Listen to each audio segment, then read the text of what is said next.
keeping with the international standards of professional engineering societies of similar nature, IIESL was renamed with the present status Institution of Incorporated Engineers, Sri Lanka, and was incorporated by Act No. 11 of 2000 of Parliament. It has grown to have one branch in Sri Lanka and two overseas branches, namely IIESL Central Province Branch, IIESL UAE Branch, and IIESL Qatar Branch. IIESL is the professional body of incorporated engineers with the mandate to develop professionalism among the members and thereby to uplift the professional status of its members. IIESL is one of the two professional bodies in engineering which represent an engineering council, Sri Lanka. A pinnacle of achievements in the professional sphere is its position at the newly established Engineering Council Sri Lanka, IIESL, with the statutory powers to authorize members for the registration at IIESL. Beyond the professional activities, IIESL had been active in multifaceted actions inclusive of continuing professional development programs, organizing the annual premier industrial exhibition Inco, technical session and annual sessions, social event for networking, and many more. We are to cherish our dream of IIESL headquarters building project soon. Similarly, we strive to bring in the contemporary nomenclature to the base academic qualification by renaming diploma as degree. During the past 45 years, the institution has gained rapid progress, and this success had been due to the teamwork, commitment, sacrifice, and hard work of all past presidents, council members, the general membership, and the well-wishers.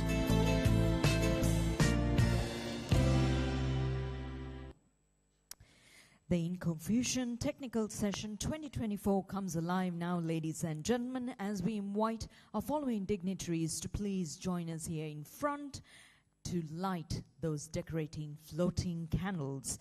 Right at the outset, we'd like to invite the President, Professor Bhadrani Thoradeniya, President-elect Engineer Chulabe Sampath Bandara, Immediate Past President Engineer Mrs. Pushpa Jinadasa, Vice President, Chairman of E&T Committee, Engineer N.A. Nandasena, Dean of the Open University of Sri Lanka, Dr. Prasanna Ratnavira, Director General of the Sri Lanka Institute of Advanced Technological Education, Mr. H.A. Athawuda Senaviratna.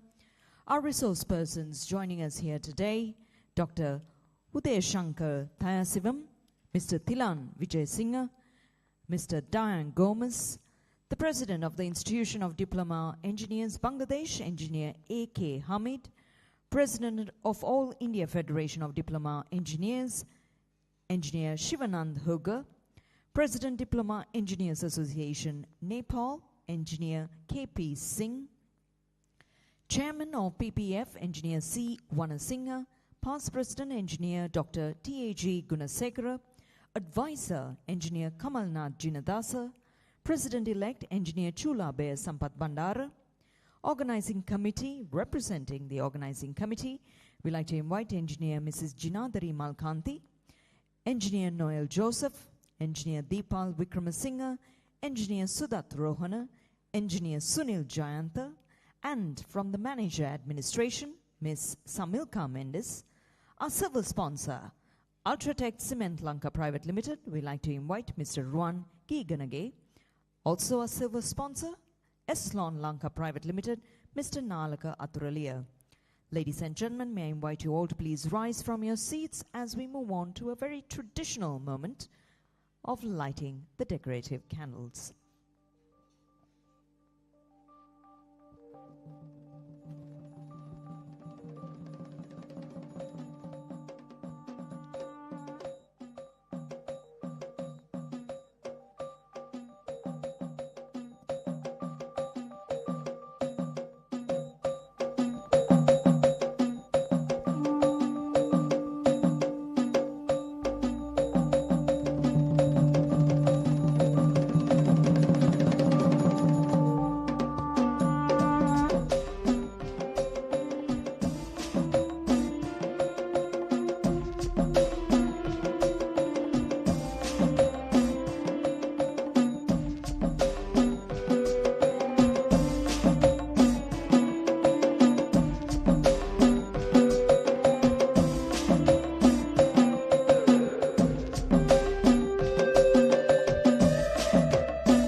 Thank you to our dignitaries. Ladies and gentlemen, you may take your seat now.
I thought I'll hear a round of applause when the bang music was coming on, but everyone remained silent, probably wondering how this AI is going to drive everyone here today.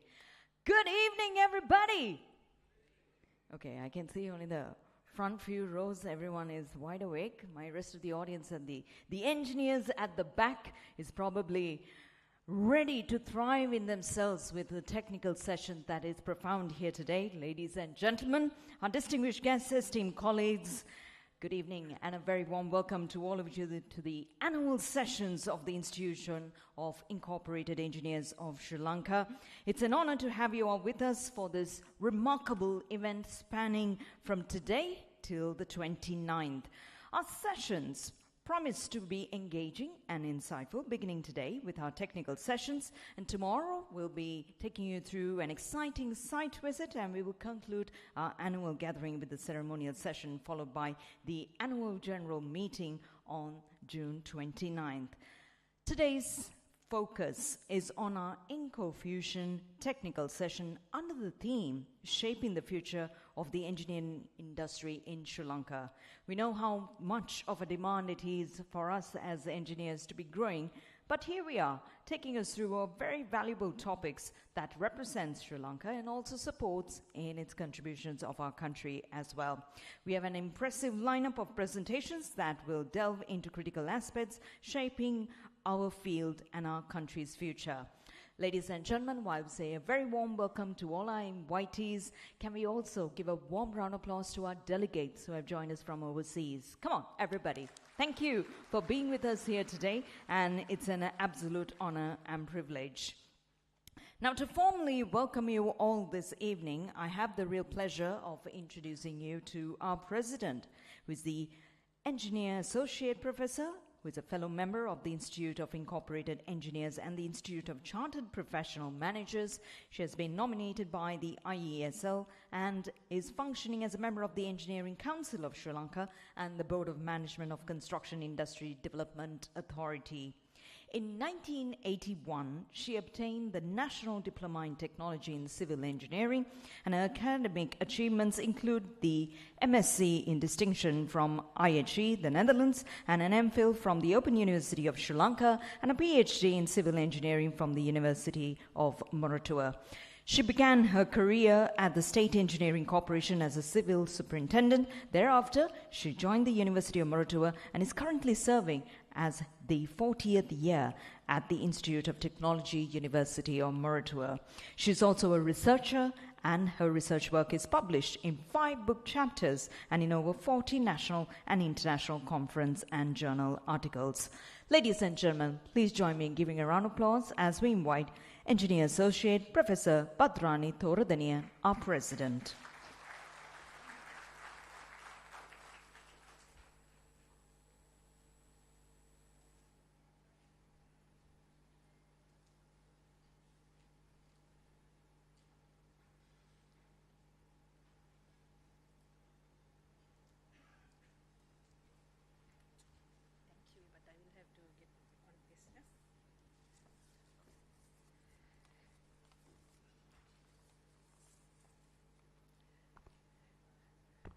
Good evening to all of you. Chairman of the Education and Training Committee, Engineer Nandasena. Our special invitee, Dr. Prasanna Ratnavira, Dean of the Faculty of Engineering. Our resource persons, Mr. Diane Gomez, Mr. Thilan Vijayasinghe, and Dr. Udeshankar Thayasivam. Our foreign delegates from Bangladesh, India and Nepal, sponsors and special invitees, President-elect and council members, past presidents, trustees and members of the institution. And finally, participants at Inco Fusion. Ladies and gentlemen, I consider myself very fortunate being able to deliver this welcome address of our technical session 2024, Inco Fusion, as the incumbent president of the Institution of Incorporated Engineers Sri Lanka. I extend a very warm welcome to all of you on behalf of the Council of Management, and we are so happy to have you with us on this pleasant and important evening. Also, it is equally important for me to gratefully acknowledge your very generous contributions from being resource persons, sponsors, participants, to well-wishers. Indeed, your presence is our strength. In this welcome address, it is my duty to mention a few special names. First, our resource persons, Mr. Diane Gomez, Mr. Thilan Vijayasinghe, and Dr. Udeshankar Thayasivam. You have a wealth of knowledge and experience in your own fields, and you are about to share that knowledge generously with us. I welcome you with utmost respect, and indeed, we are proud to have you as our resource persons this evening. Dr. Prasanna Ratnavira, Dean of the Faculty of Engineering, Open University, Sri Lanka. I warmly welcome you this afternoon and I'm grateful to you for being with us in all our important endeavors. We hope in future too, we can have you to solve all our problems when we want to reach the academics. Thank you. Our guests from abroad, representing similar organizations, Engineer A.K.M.A. Hamid, from the Institution of Diploma Engineers, Bangladesh, who is also the founder, Secretary General, and co-chairman of the SAC Diploma Engineers Forum, Engineer Shivanand Hugar, President, All India Federation of Diploma Engineers, and co-chairman of SAC Diploma Engineers Forum, Engineer K.P. Singh, President, Diploma Engineers Association, Nepal, and also the current chairman of SAC Diploma Engineers Federation and their teams. We are so happy to have you after maybe a decade or so in Sri Lanka, and please accept my warm welcome to you and your teams on behalf of the Council of Management. Ladies and gentlemen, we, I think, undoubtedly have achieved two major objectives through this Inco Fusion. We means IIESL. First, we have been able to organize this technical session with the participation of high caliber, eminent resource persons who will deliver their insights on very valuable contemporary topics. It is one of our objectives as well as a duty to enhance the knowledge and skills of engineering professionals, specifically our members who seek that kind of opportunities. Second, as most of you, especially the members of or those who have already participated at earlier technical sessions of ours, would agree with me that this event has visibly brought the image of IIESL to much higher standards. Indeed, the Institution of Incorporated Engineers Sri Lanka is a prestigious engineering professional institute in Sri Lanka. However, within Sri Lanka, still we have to gain the due recognition comparable to world standards. We are relentlessly working towards achieving that target amidst many challenges, which makes the progress a little slow at times. I hope all of you, our members, will bear with us for that. I'm very happy to note that during the very recent past, many strong figures with high capacities have joined us as members and council members. Their expertise and experience are undoubtedly making the image of IIESL more and more visible. Inco Fusion is one such example. I'm sure the pioneers of IIESL who are sitting there, our past presidents, such as Dr. T.A.G. Gunasekara and others, must be feeling very proud to see the institute that you have started is at this level today. But this was not an easy task. Yet the organizers have steadfastly worked towards it and have achieved their best and expected targets. Therefore, before winding up, it's my duty as the president to also bow down to the chairman of the organizing committee, Engineer Nandasena, and his team for a splendid job done. Once again, I extend a very warm welcome to all of you and hope that this evening will bring you to new understandings, new knowledge, new memories, new relations during the fellowship and dinner. Thank you and have a pleasant evening.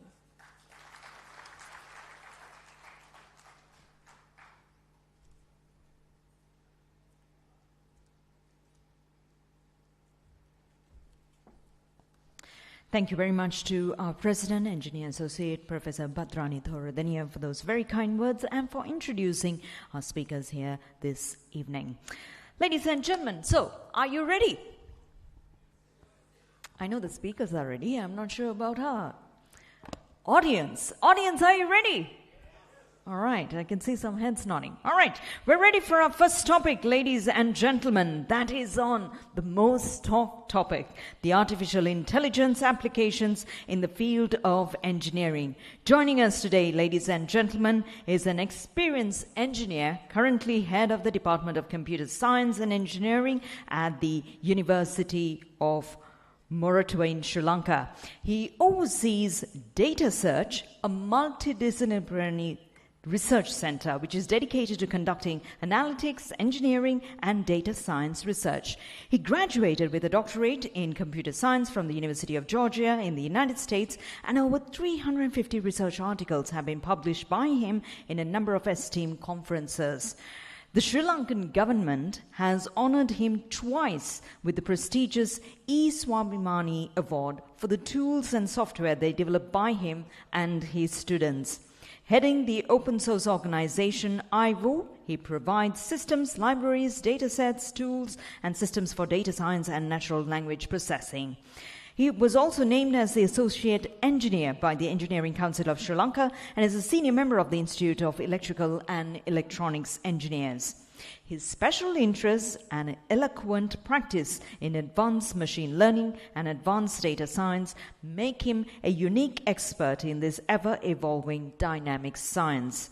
Bringing his industrial experience from globally reputed information retrieval organizations such as Google, Microsoft, Ask.com, and Glassdoor, and teaching experience from the University of Moratuwa and the University of Georgia, he offers a platter on the table for the data-driven leader. We're truly honored to have with us here today, ladies and gentlemen, our first speaker. Please join me in giving a round of applause as we invite Dr. Udayasankar Thayasivam.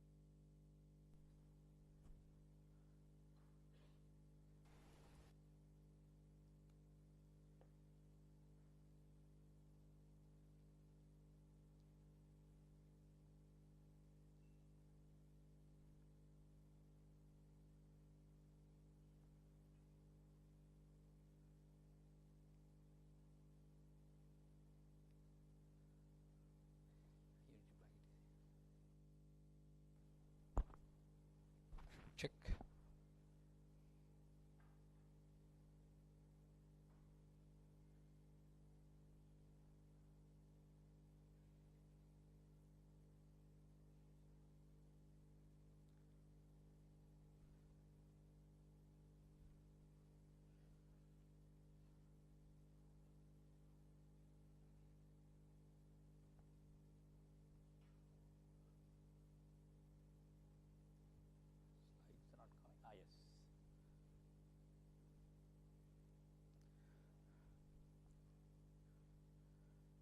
I'll use this.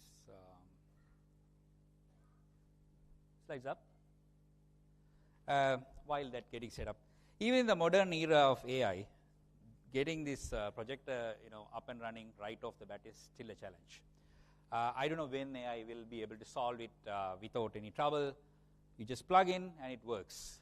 Especially those who are into some sort of training and lectures know the pain of it. HDMI and COM cables are still the painkillers, right? That being said, let's look into how AI has been evolving, right? So let me start with a question, right? How many of you have used any AI application today?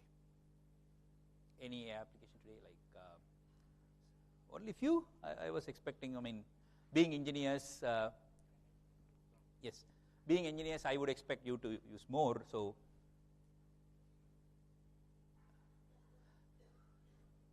Anybody else in the back? There is one gentleman excited to. What AI app do you use, sir? Anybody who is loud enough to? Anybody else from the front, like any AI application that you use today? Madam, yes? Sorry? Mobile phone? Yeah, it's full of AI applications, that's true. The one thing about AI is that it's one of the most overloaded terms these days. A lot of things that are AI are being told as AI just for the purpose of marketing. And a lot of things that are actually AI are not actually being surfaced up as AI for various other political reasons. That being said, let me bring up this article that was posted in Wall Street back in 2011, not too long ago, right? Mark Anderson from HP said that software is going to eat the world, right? Or rather, it is eating the world. Not too long from that, like about 5-6 years, NVIDIA CEO then, Jensen, said, AI is going to eat software, and that is exactly what is happening right now, right? Back in 2011, we were all excited about softwares are revoluting, taking over most of the automation process, replacing a lot of mundane tasks, and then now AI started to slowly crouch into softwares, started to appear within softwares. Now we are in a situation AI is writing software for us. AI is conducting software tests for us, right? The thing is that AI is, as I said, is a very broad term. I'll come to what is AI in a moment, right? But then my view is that while AI was starting to eat software, data started to eat the AI itself. The artificial intelligence as a discipline is multidisciplinary, very broader term, it's an umbrella term that covers statistics to psychologists to robotics or mechanics to many things, right? But then predominantly when we say AI, most of us tend to sort of get a picture that data-driven AI part, starting from ChatGPT to the modern day tools that we are talking about.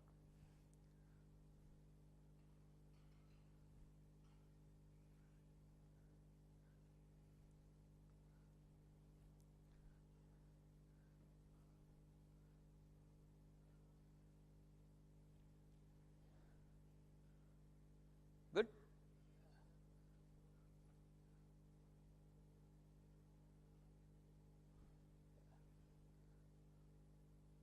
It's all right without the slide transfer.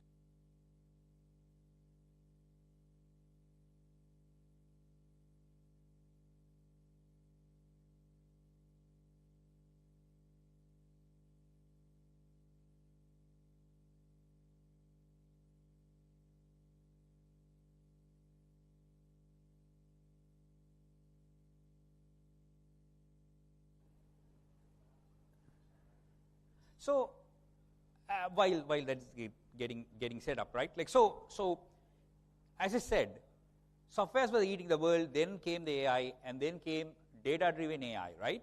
And it was like a revolution for us that people were talking about machine learning, predictive models, and that can basically change the world. And we were like able to do things that we were never able to do. We were able to predict the future, like we were able to tell the temperature tomorrow. We were able to forecast the weather. We were able to do a lot of things as the data started to grow. That's not the only interesting thing about the data, right? You know what contributes most part of the data that we have today? Anybody have an idea? What contributes the most part of the data that we have today? Which part of which kind of data?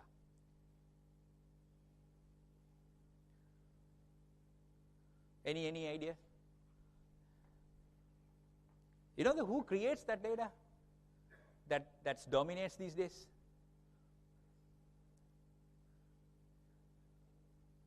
It's us, right? The whole AI got boosted, right, as soon as social media companies were born.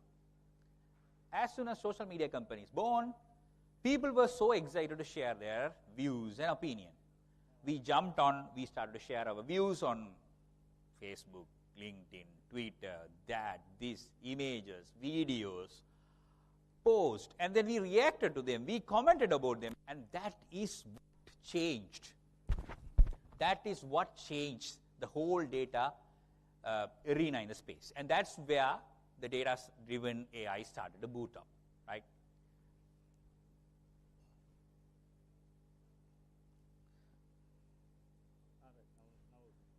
Yeah, now it works.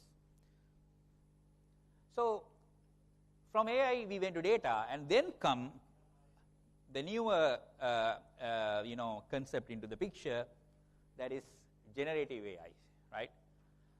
Generative AI is basically backed by large language models. We will not go into the technical for the time being, but generative AI is the new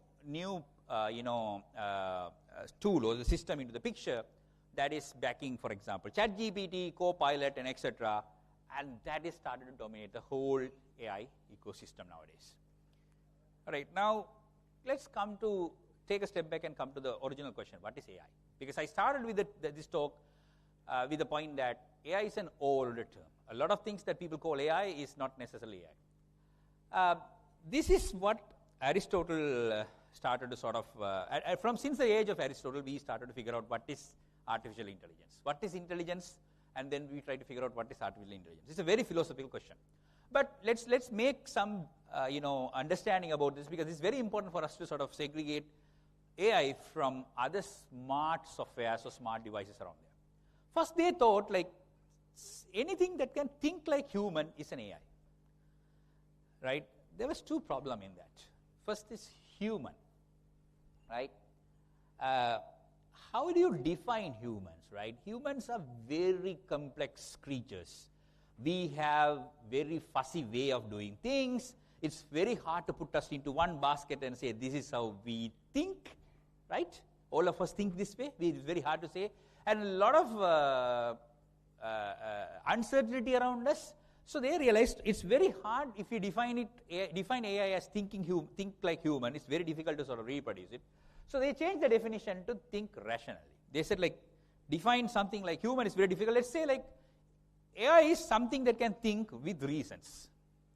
Then there comes the other problem. What does thinking means, right?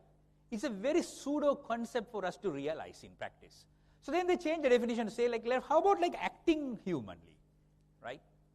We do things like human. And then finally, the most accepted definition these days is like acting rationally. AI is a software piece or a hardware piece. It doesn't matter really, right? That can act with reasons. That's the first step of AI. Now, modern day AI definition takes it further and try to say like, can it match to something that humans seamlessly do, right? That's the latest definition that was put forward. The funny fact is that modern day AI, there are certain tools in certain disciplines, very specific applications, go past the human capability. It can do things that human cannot do nowadays. Well, with this definition, I think we can just go further into this, the whole AI spectrum, right? So AI has dominantly the machine learning. That is what most people are excited about and start to build, want to work around, right?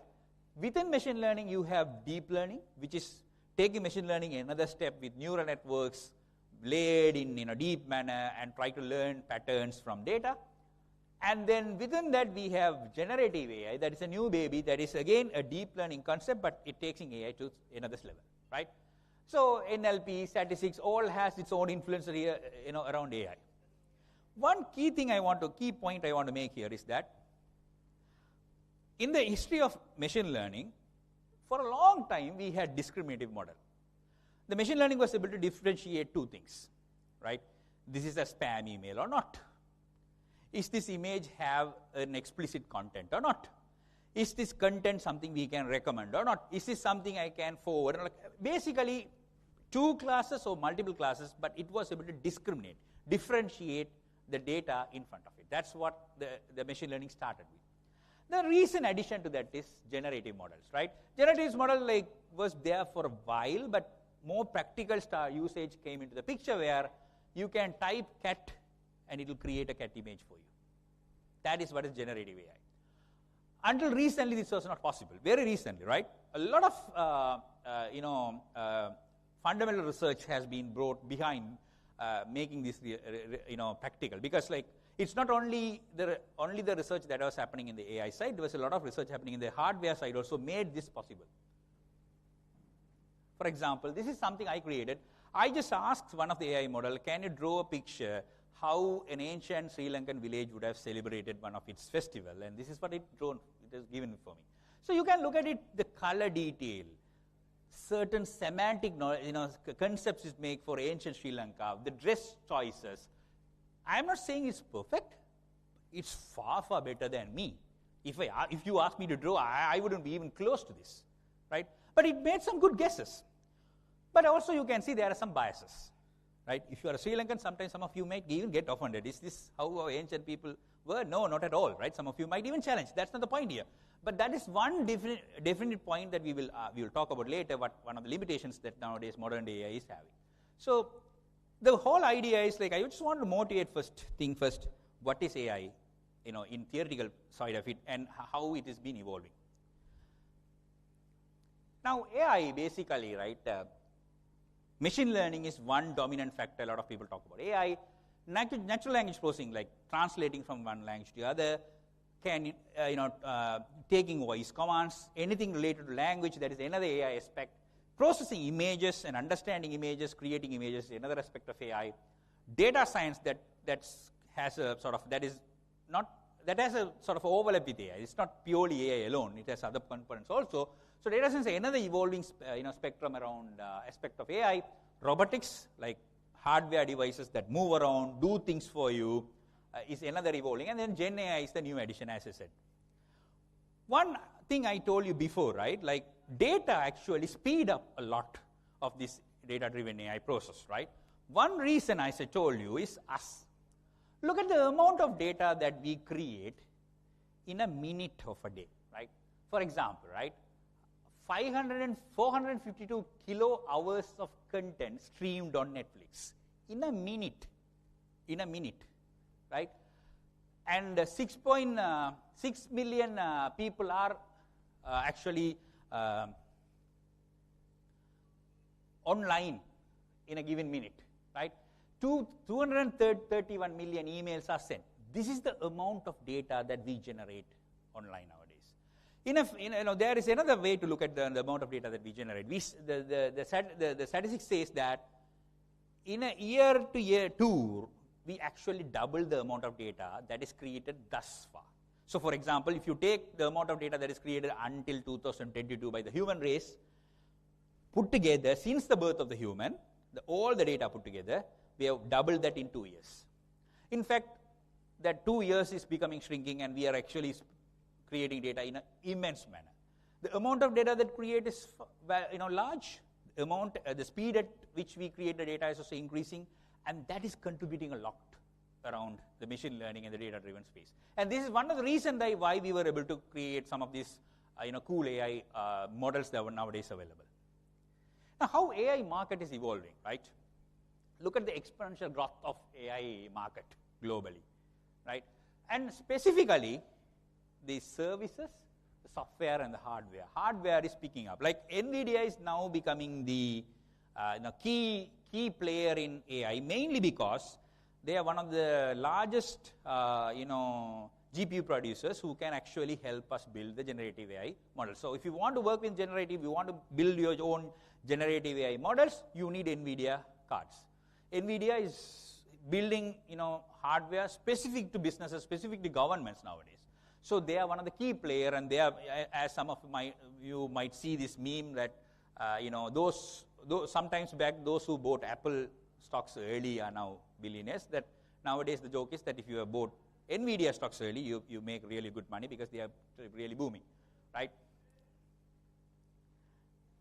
So that being said, coming to my key topic, that is how AI is now shaping the space of engineering, right, fields. One major shift I see is the digital twins, right? So anybody is sort of familiar with digital twins and working in digital twins? Anybody here?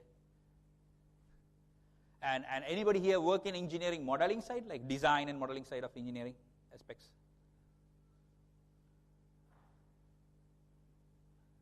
Not many? All right, let me ask you. So I'm sure some of you here would have worked with some modeling softwares like AutoCAD or MATLAB or anything similar to that, right? I mean, even circuit diagrams, we had other kind of software. So we would have modeled something or the other in any modeling software, right? So we were doing digital twins for a while. But the way that AI differs is that when we were building digital twins, that is a model, before we actually go and build it, right? We wanted to test it out in a software or simulate it out in a software. Predominantly, we use the knowledge of the domain. We should know in and out of electronics or in and out of civil engineering or anything or mechanical for us to build any modeling around that specific engineering field, right?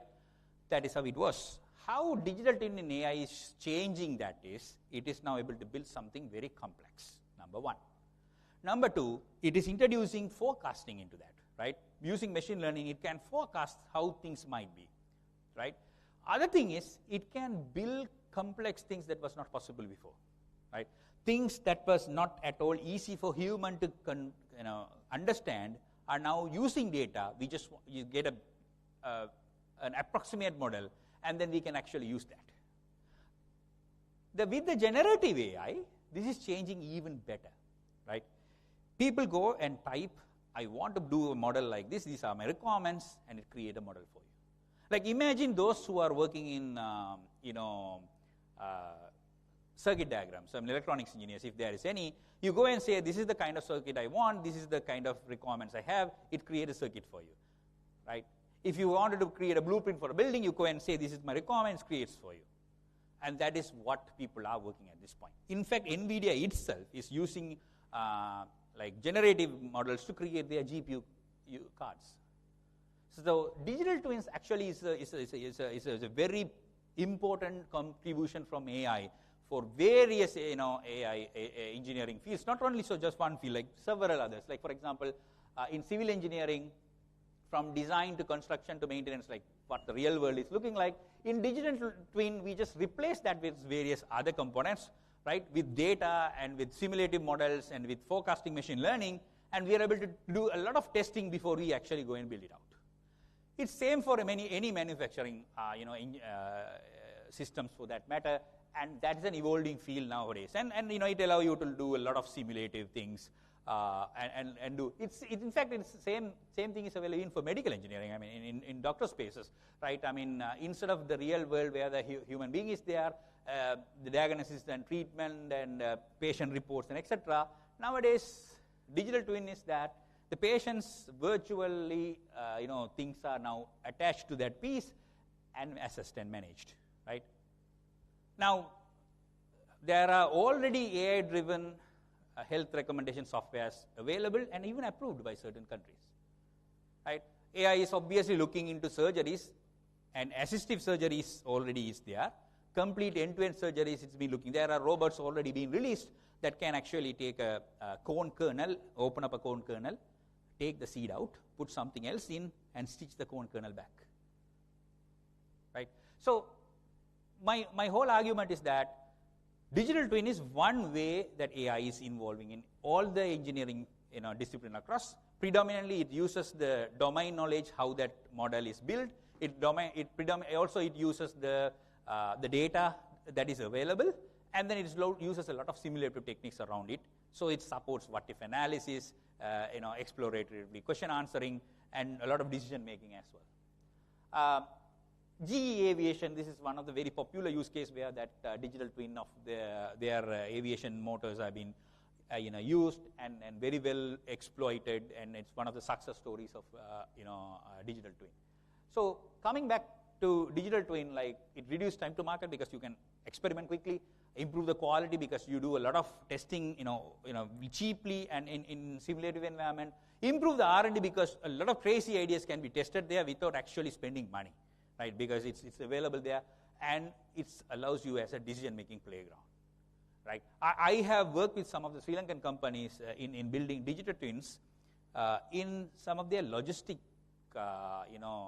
systems, recreating their logistic systems or supply chain systems, right, so that they can play around and make decisions.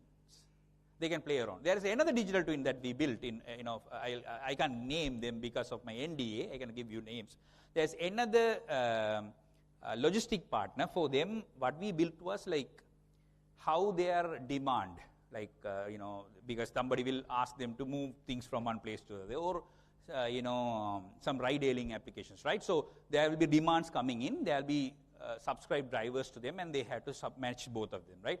So what we did was we were able to simulate that environment, and we were allowed them to create a digital twin of the real world, and then they can introduce behavioral differences as well. For example, if I introduce a promotion, how my profit will change, right? From traditional mechanical environments to engines to motors to designs to more complex human-driven environments also can be twinned nowadays, and there are plenty of softwares popping up. The second thing AI is making a major impact around engineering disciplines is AI automation, right? So AI is trying to automate the engineering process or any business process for that matter around it. Starting from like office and administrative support is people are expecting to hit hard with the Gen AI introduction, and it comes up to all other industries like different industries, right? So there is another study from World Economic Forum that says since the birth of ChatGPT, around 90% of finance industries' business process will be affected by AI, one way or the other. Some of them will be replaced, some of them will be modified, some of them will be enhanced, right? So they expect banks, for example, to be majorly affected by the introduction of Gen AI, right? So management, sales, like various like architecture and engineering is another place that will be getting affected highly. Farming, fishing, and forestry, computer and mathematical environment, the businesses are going to get affected around 30%. So you can see that. One thing that is not affected much, according to this report, is that's in the tail end. I couldn't show that because of the space. Maintenance, repair and maintenance industry will not immediately get affected by AI at this point, especially with the generative AI, at least. So I wanted to bring up a bit about AI automation because a lot of time when we talk about AI automation, there is traditional automation and AI automation, and this is people are always confused about, right? We have been using automation for a long time. Automation is not new to engineers at all. Even before the birth of AI, we were looking for automation, right? Predominantly rule-driven automation. We look at a domain, we have a domain knowledge, you look at a problem, this is sizely small and repeatedly same decisions are made. We want to automate that to a system or a software or a hardware rather than a human is involved, right? That is what has been there for a long time.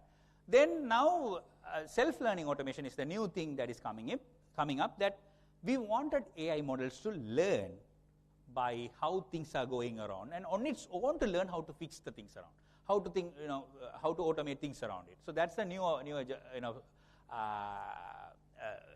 automation level that is popping up.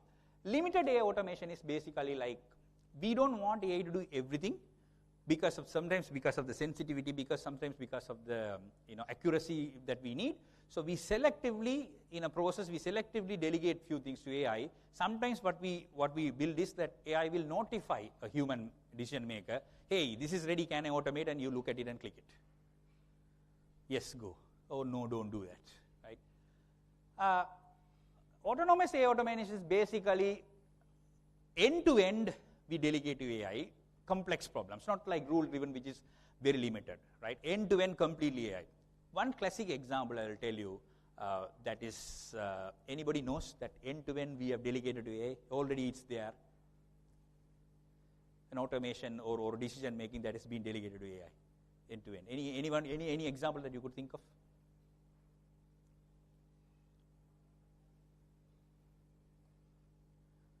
Yes, what? Somebody said, answer here. One thing is that anybody who watch movies would know, one is unmanned aerial vehicles, right? That is aeroplanes are there that you don't need a human to drive, it automatically drives. Even aeroplane had autopilot for a long time. So that flying an aircraft, we have delegated to systems long back, right? We always have a switchover. the human can take it. So don't worry, you can still fly. But the point is that it has been built to a level that a lot of automation has been done and delegated to the AI to make decisions. Humans are not involved. In fact, we took it further into a battleship, battle aircrafts, to allow it to go navigate and come back, right? Go bomb and come back, or go and surveillance, go conduct surveillance and come back. And another area that in Sri Lanka, that at Moratuwa also, and we are exploring a lot, is that can we use the same automatic aerial vehicles in the smaller scales for farmland measurement, spraying farmlands and improving agriculture and various other places like that. Generative AI, that's what the last piece in the puzzle, in my opinion. It's, as I said, it's the game changer, right? Where a human can explain his need using his natural language, and it's going to actually generate output for you, right? Nowadays, as an academic, right, when students want me to be added as a referee to their resume, those days they send me a very simple email saying that, dear doctor there, like, can I add you as a referee to my CV? And there is 2 lines, 3 lines, not much, right? Nowadays I get emails with 2 paragraphs. You know why? Any guesses? Like, dear respected Dr. Uday Shankar, who is the expert of the field of machine learning and data science, can I add you as an exemplary referee in my resume that I am creating, which is I am going to apply to this ChatGPT, right? So ChatGPT has changed the game of writing, email writing, report writing, proposal writing. In fact, this whole slide deck, not the end-to-end, but the content rubric, where do I start, what question I should ask this audience, to what joke I can tell this audience, everything ChatGPT told me, and I'm just following that. Including like how this should be structured, this slide should be structured. It gave me an outline, it gave me pointers. I had to pick and choose, of course, I just had a conversion, but that's how it's nowadays. It's fast, it's efficient, right? So, creating models, as I said, not only textual contents, not only image contents for fun, creating models, right? AI is creating models for film industry to various different industries. AI is shaping the world across the board, right? Creating models, as I said, like including circuit diagrams, building models for everything. They are now going for generative AI. Now, customer relation management is like another place, like people are exploiting ChatGPT to the core, like chat-driven AIs. Create and curate text reports. That's another place generative AIs are supporting. Evaluate compliances, right? That is another place generative AIs are supporting. Analyzing data. That is still not completely ready, but evolving space. And software assistance. You know that there are a lot of software engineers in Sri Lanka make decent money by building websites. And if you go to any of these generative AI and ask it to build a website, it will nicely build a website for you. And after it builds a website for you, you can ask it, look, I don't this color, this looks flashy, can you make it tone it down? It will tone it down for you. You can give an input like, can you tone down the color? It will do that for you, right? That was not easy with anybody who built website. Any web developers have experience in building website would know how difficult it was for you to communicate to a web developer what your requirements and up and down. It is in an instant, it is getting done. And some of the complex code can be written. Like if anybody wants to now analyze data, some of you are engineers, some of you have some data like you used to do in Excel. Simple thing, go to any Copilot backed or any code assistant, AI code assistant backed platforms, load the data and tell, hey, can you tell something interesting about the data? It is going to immediately tell you.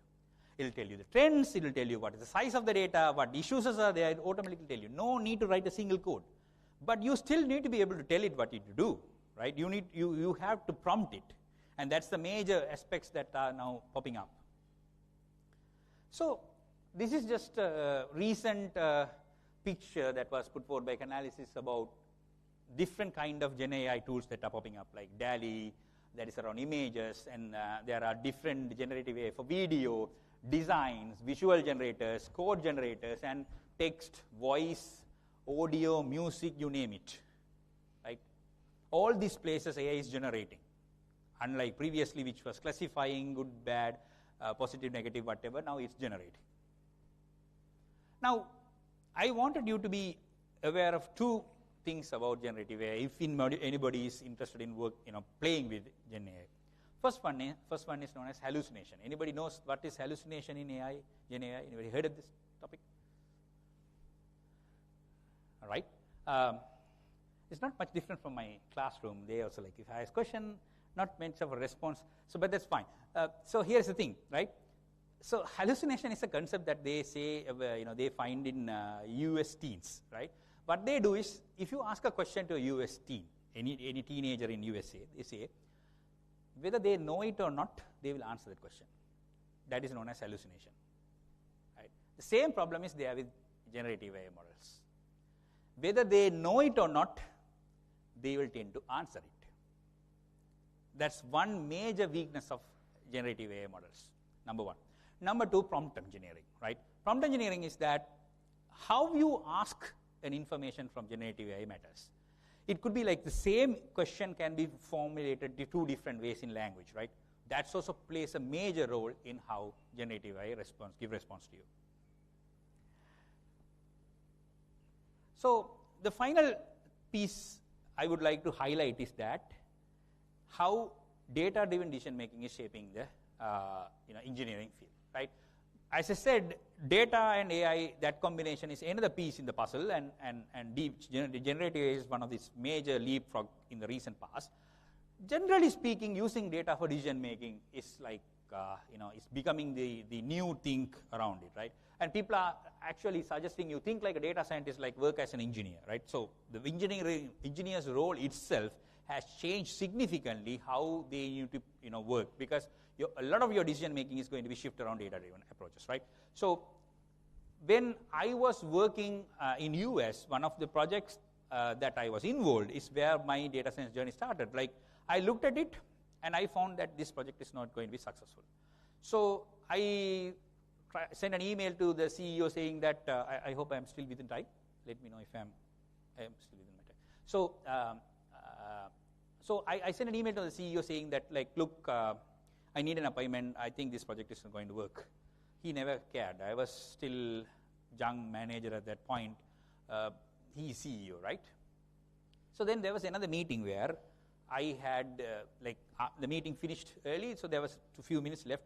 I asked him, can I show you something? And he said, yes. And I showed him a diagram. Just one diagram. One chart. And after the chart, he said, this is interesting.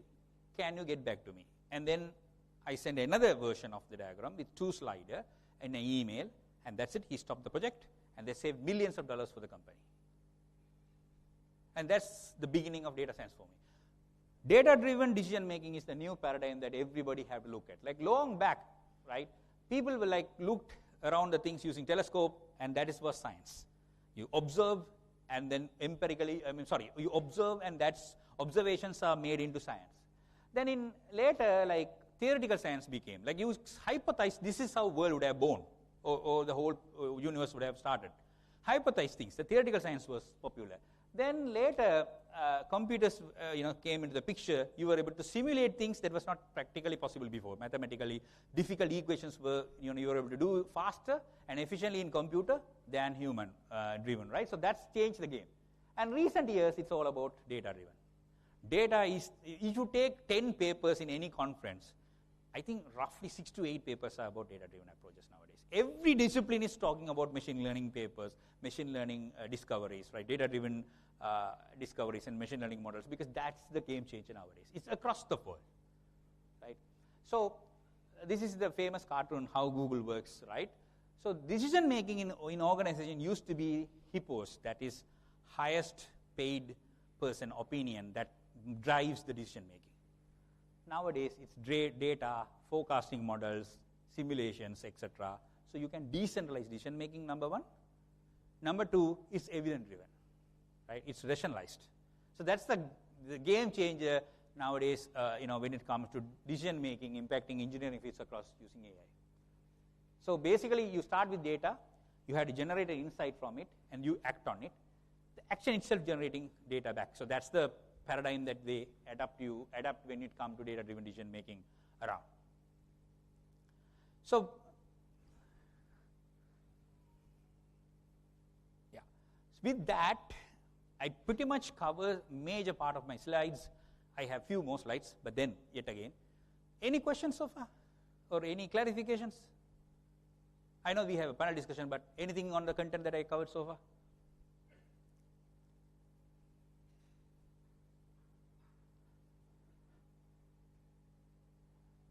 You can raise your hand. I can come close to you if that helps. So no questions so far. Okay? Either I was pretty good or I made you sleep. So, see, I just list out a few engineering disciplines and how AI is changing. Like, for example, in telecommunication, right, network optimization, customer service automation, predictive maintenance, because you can predict where the fault is going to be, and then in advance you can manage it. Fraud detection and prevention, revenue forecasting and managing the network. So this is various places where AI is impacting in telecommunication. Telco giants actually, AT&T to various other use cases out there where AI is really changing and changing the game as well as save a lot of money, right? So in biomedical engineering, as I said previously, as well, clinical trials, predicting outbreak. One of the easy way that the US government predict outbreak is that they have a contract with Google, and they simply say they have a list of keywords. If any of these keywords, number of times searched in Google by a region is increasing a threshold, that will be a notification going into disease break. So if let's say in one region of US people are searching headache too many times, dump, it goes.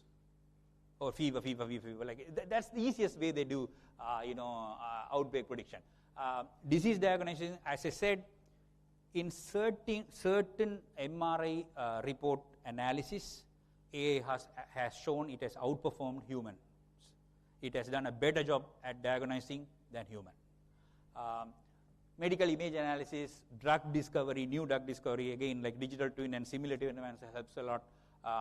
Personalized medicine, that is very, very target-driven medicines are there. There are even medicine where chips are installed in the medicine, so it goes into your body, and chip controls how much the medicine is discharged into your blood, right? And there are other kind of funny AI tools also there. There are, I know a friend of mine who worked for a company where what they all do is they have built simple tools that tells you are sitting too long. It's not good for your health. You better stand up. Simple as that. Starting from simple as that, they are building tools around it, right? Electronic health records, that's been implemented in US long back. Basically, if you go anywhere in US, from any insurance to any hospital, your medical record is stored in one place and it's accessible to everybody as long as you allow them to access. Right? Now, in Sri Lanka, we still have these books, notebooks, papers, right there. It's all digital. Obviously, when it comes to digital, other concerns like privacy, getting hacked, other concerns always come. But that actually revolutionize, speed up the process, save a lot of money. Other things are there, right? In transportation, self-driving cars, we know that now Tesla already has self-driving car modes, and intelligent cities, like things talk to each other so that traffics are managed better. A data-driven bus transportation modelings. We at Moratuwa we have built, an AI management tool for our model and understand our bus public transportation systems, and so that is a very known factor. How do we manage fleets, like large number of fleets, different drivers, they have different modalities of driving, and how our traffic is changing, and all that are now managed to AI. Like for example, in certain countries, they use data-driven approaches to decide how long a pedestrian light should be on. Right? And I don't think we are there yet. I sometimes we randomly feed values in our pedestrian crossing, but practically that's how it should be, right? I mean, number of lanes, looking at the traffic flow, they decide how frequently and how long the duration should be. AI for civil and construction engineering, like smart robotics are helping in navigating difficult terrains. Cloud and VR AR systems are supporting IoT, like in maintenance of buildings and understanding various signals around it, and IoT is helping. Digital twins, I mentioned about it already. 4D printings are there nowadays, and blockchain is also helping. Like, so a lot of things are being evolving around civil engineering area as well. So I can just keep going and going. I just wanted, like, if I had to go for each engineering field, that will be like I will not be able to encapsulate within the time. So what I thought was, like, give you the major milestones. What I thought. So starting again, wrapping up, I started off with defining what is AI, and then I gave you few pointers of AI that is now shaping across: digital twin, generative AI, data-driven decision making, and automation. Those are the 4 things I believe are the major shift nowadays happening around. And then finally, I just give few examples around some of the disciplines. So that's the end of my talk. Thank you.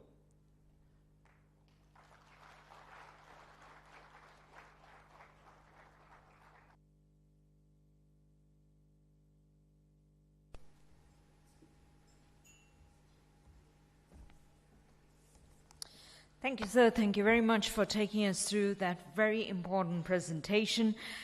We also learned about the insights on how AI is revolutionizing on various engineering disciplines as well. So thank you for taking us through the artificial intelligence applications in the field of engineering. Right now, ladies and gentlemen, we are about to introduce you to our silver sponsor.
Can we put our hands together, ladies and gentlemen, for our silver sponsor, Ultratech, the engineer's choice.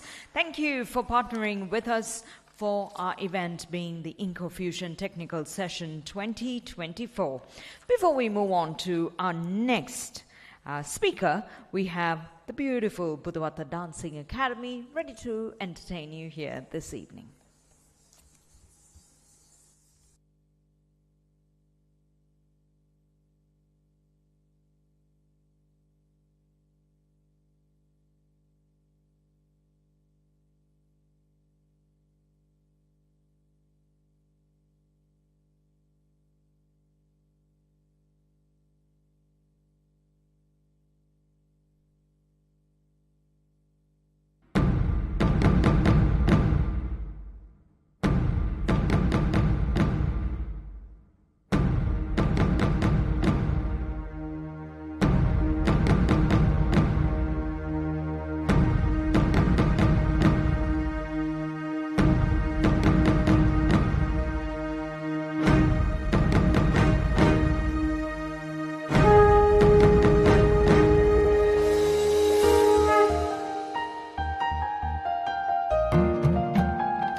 Buddhavata Dancing Troupe, ladies and gentlemen, coloring our event.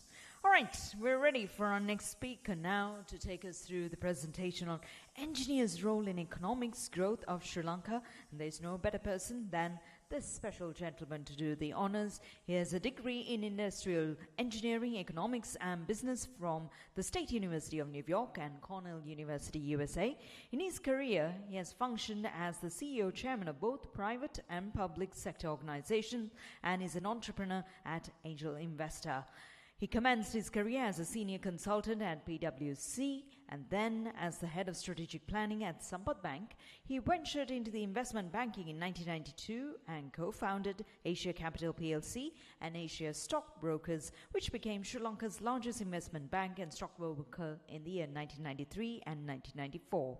In September 1995, he was invited to become the youngest ever chairman of the Board of Investment and soon after sold his shareholding in Asia Capital.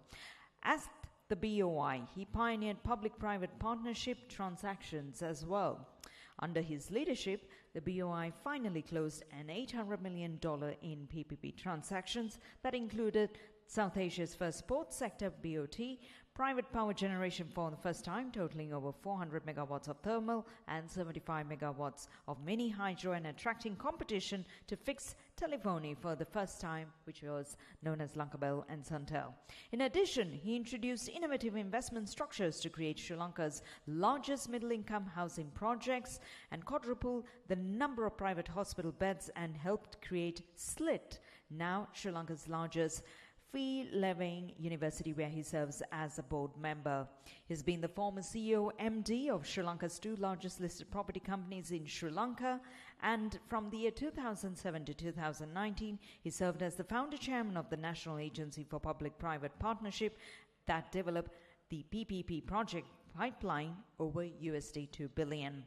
Ladies and gentlemen, he's currently the chairman and CEO of TW Co., an investment bank he founded 11 years ago and sits on the boards of several public and private companies, and has also co-founded and become a shareholder of several pioneering businesses, which include Ceylon Tea Trails, Sapphire Sri Lanka, and Wow.lk, which is the e-commerce company.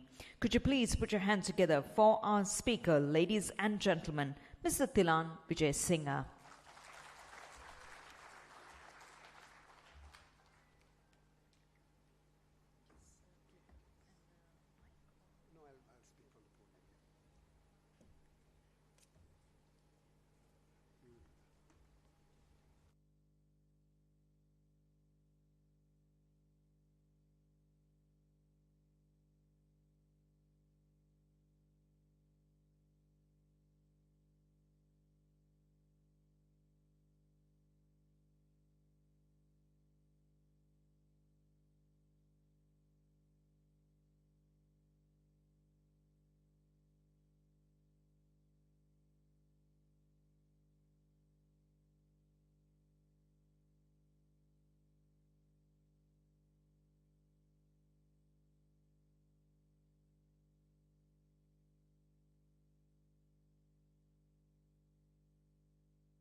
Good afternoon, everyone.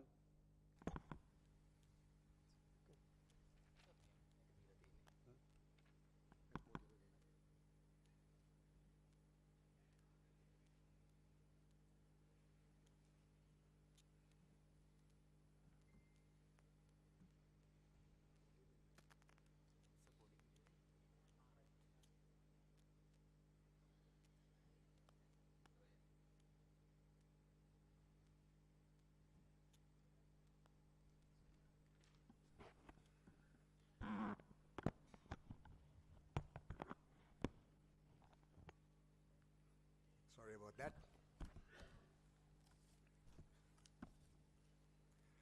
Good afternoon, everyone. Thank you very much for this invitation, and I must first thank Engineer Deepal Vikramasinghe for apprising me of this important event. And I want to share with you some thoughts connected to what I feel should be the role of engineers in what is now emerging as a recovery period for Sri Lanka's economy, coming out of the worst economic slump this country has seen since independence. Now, in making my presentation, I'm going to rely on my personal experience primarily, and also need to, at this juncture, recognize how much I have benefited from three engineers who were both my mentors, and of course one of them was my father, Tilak Vijayasinghe, who was one of the best known highway engineers of Sri Lanka, followed by my uncle, Dr. B.M.A. Balasurya, and of course my father's very good friend, Dr. A.N.S. Kulasinghe, with whom I literally have spent many an hour as a child. Now, naturally, I was under pressure to become an engineer myself as a consequence, and I happened to choose three fields that was underpinned by my love for mathematics. Electrical or mechanical or civil engineering didn't quite take my fancy, so I chose to become an industrial engineer. And in my economics degree, I chose to specialize in econometrics, which is the mathematics of economics. And in my business degree, I chose to specialize in finance. Now, I can, standing here, honestly tell you that no other field of education other than engineering and mathematics could have prepared me better for a career as a corporate CEO, as an entrepreneur, and for about 6 or 7 years of my life as a public servant. Now, it is important also for me to point out some advice I got from my father.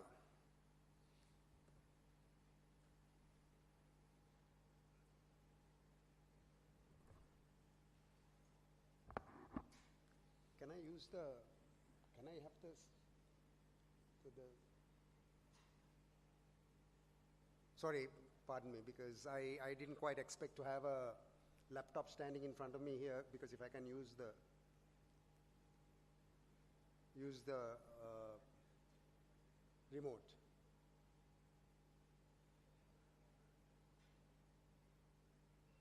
Let me carry on.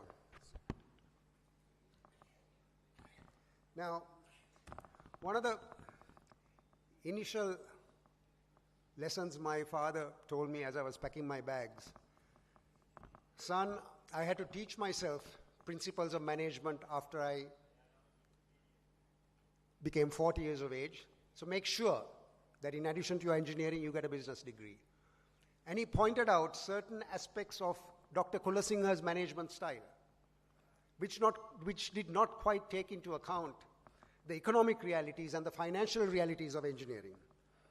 Now, if you were to look at how engineering has evolved since prior centuries to today there's a greater degree of social responsibility where engineers have to ensure that environmental, economic, financial, feasibility, value engineering, return on capital employed, shareholder returns are all taken into account.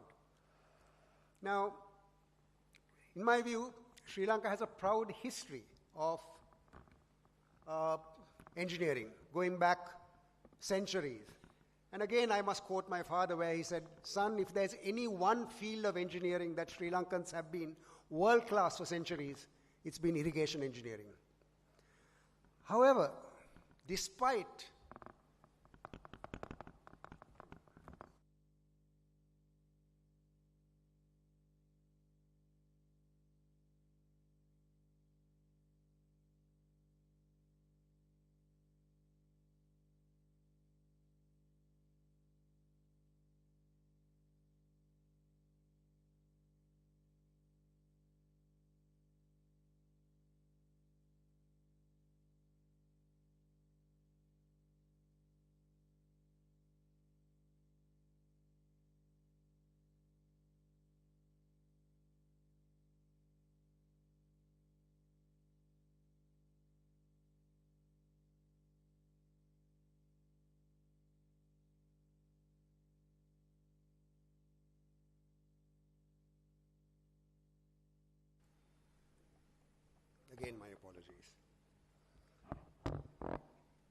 Now, despite the centuries of excellence in hydrology and irrigation, Sri Lanka has probably one of the most inefficient agriculture sectors. Now, what is the reason for that? And it is primarily the failure to reform. Now, I want to address this right at the outset. And that is a key lesson for engineers, is to be a stakeholder, be a part of that reform process. Do not be a part of the problem. Now, there's no question in my mind that the reform process is something that certain policy actions has to be taken in order to improve the efficiency of that chosen sector. And there is no other methodology of looking at efficiency in the sector apart from engineering practices, bringing in the disciplines of financing and optimization. Now let me give you 3 examples of how we focused on reforming sectors so that we can understand what we can do when we go into the future. When it came to the IT and the telecommunications sector, in 1996, I was then chairman of the BOI, there was a 2.5-year waiting period for telephones. What did we do? We first broke the SLT monopoly. We could not have privatized unless we first got rid of the monopoly. So prior to privatization, we invited, through a tender process, other telecommunication operators, and that's how Lankabell and Suntel came into effect. So within a competitive environment, we privatized Sri Lanka Telecom, and today, you know what the results are. Secondly, we made telecommunication equipment, computers duty-free. We provided BOI incentives to any university, any training institution to train software engineers, because at that time there were only 200 software graduates. And that's how SLIIT got started, and today we have 25,000 students. And then the government got out of the way. So the job of a government in a reform process is to get the stakeholders involved, create the enabling environment, and get out of the way. Take the port sector. When former president asked me to look at privatizing part of the port, we had a fundamental problem. Every 1 or 2 years, the port used to go on strike. And we took up the premise that the port should never go on strike because we don't want exporters to suffer, or even the importers. And when it came to the power sector, what is the justification for the unbundling? You only have to look at India as an example, who underwent the unbundling process more than 10 years ago. Again, during the late 90s, when I was running the Board of Investment, we were procuring private power cheaper than India. We were cheaper than India. Today, if I were to set up a data center in this country, investors tell me that our price of power is double that of India, and that data centers are not viable if the price of power cannot be given at 7 cents, US cents. We are at 14 or 15. So, moving on, having shown that reform is going to be an important aspect of engineers in the future, I must also add the fact that, in my view, these are my personal thoughts, all is not well in the field of engineering. And that is because, despite my admiration for the engineering profession, which was inculcated by my father and others in my childhood, I was later in my career faced with disappointment, particularly after I joined the BOI. Let me explain my reasoning. Now, many a times I have been asked, what is the difference between India's leader, Prime Minister Modi, and the leaders we have had? We have had strong leaders. We have had leaders who are very assertive in their decision making. But there is a fundamental difference. India built institutions and it strengthened its bureaucracy. Our leaders have been extremely successful in weakening institutions and politicizing the bureaucracy. And that, ladies and gentlemen, is a fundamental difference in leadership between the economic successes of India, particularly over the last 15 years, and the economic failures of our country. Now, if I come to the engineering fraternity, the engineers also adapted to this new norm. What is this new norm? You have a minister who behaves like a CEO. He appoints his brother or relative as the chairman of the agency that the minister is running, and the entire agency is politicized. Secretaries are transferred willy-nilly, especially if the minister does not like the particular secretary. And this got perpetuated in a vicious cycle of fiscal indiscipline and corruption, which led to the bankruptcy that we have all had to face with. Now, this is extremely uncomfortable. You'll have to excuse me for a second. Let me do this.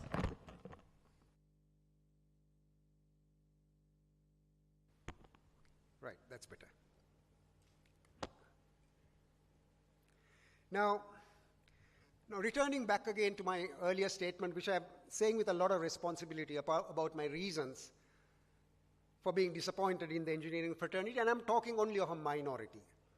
And it is important that you understand why I have the sentiments that I do.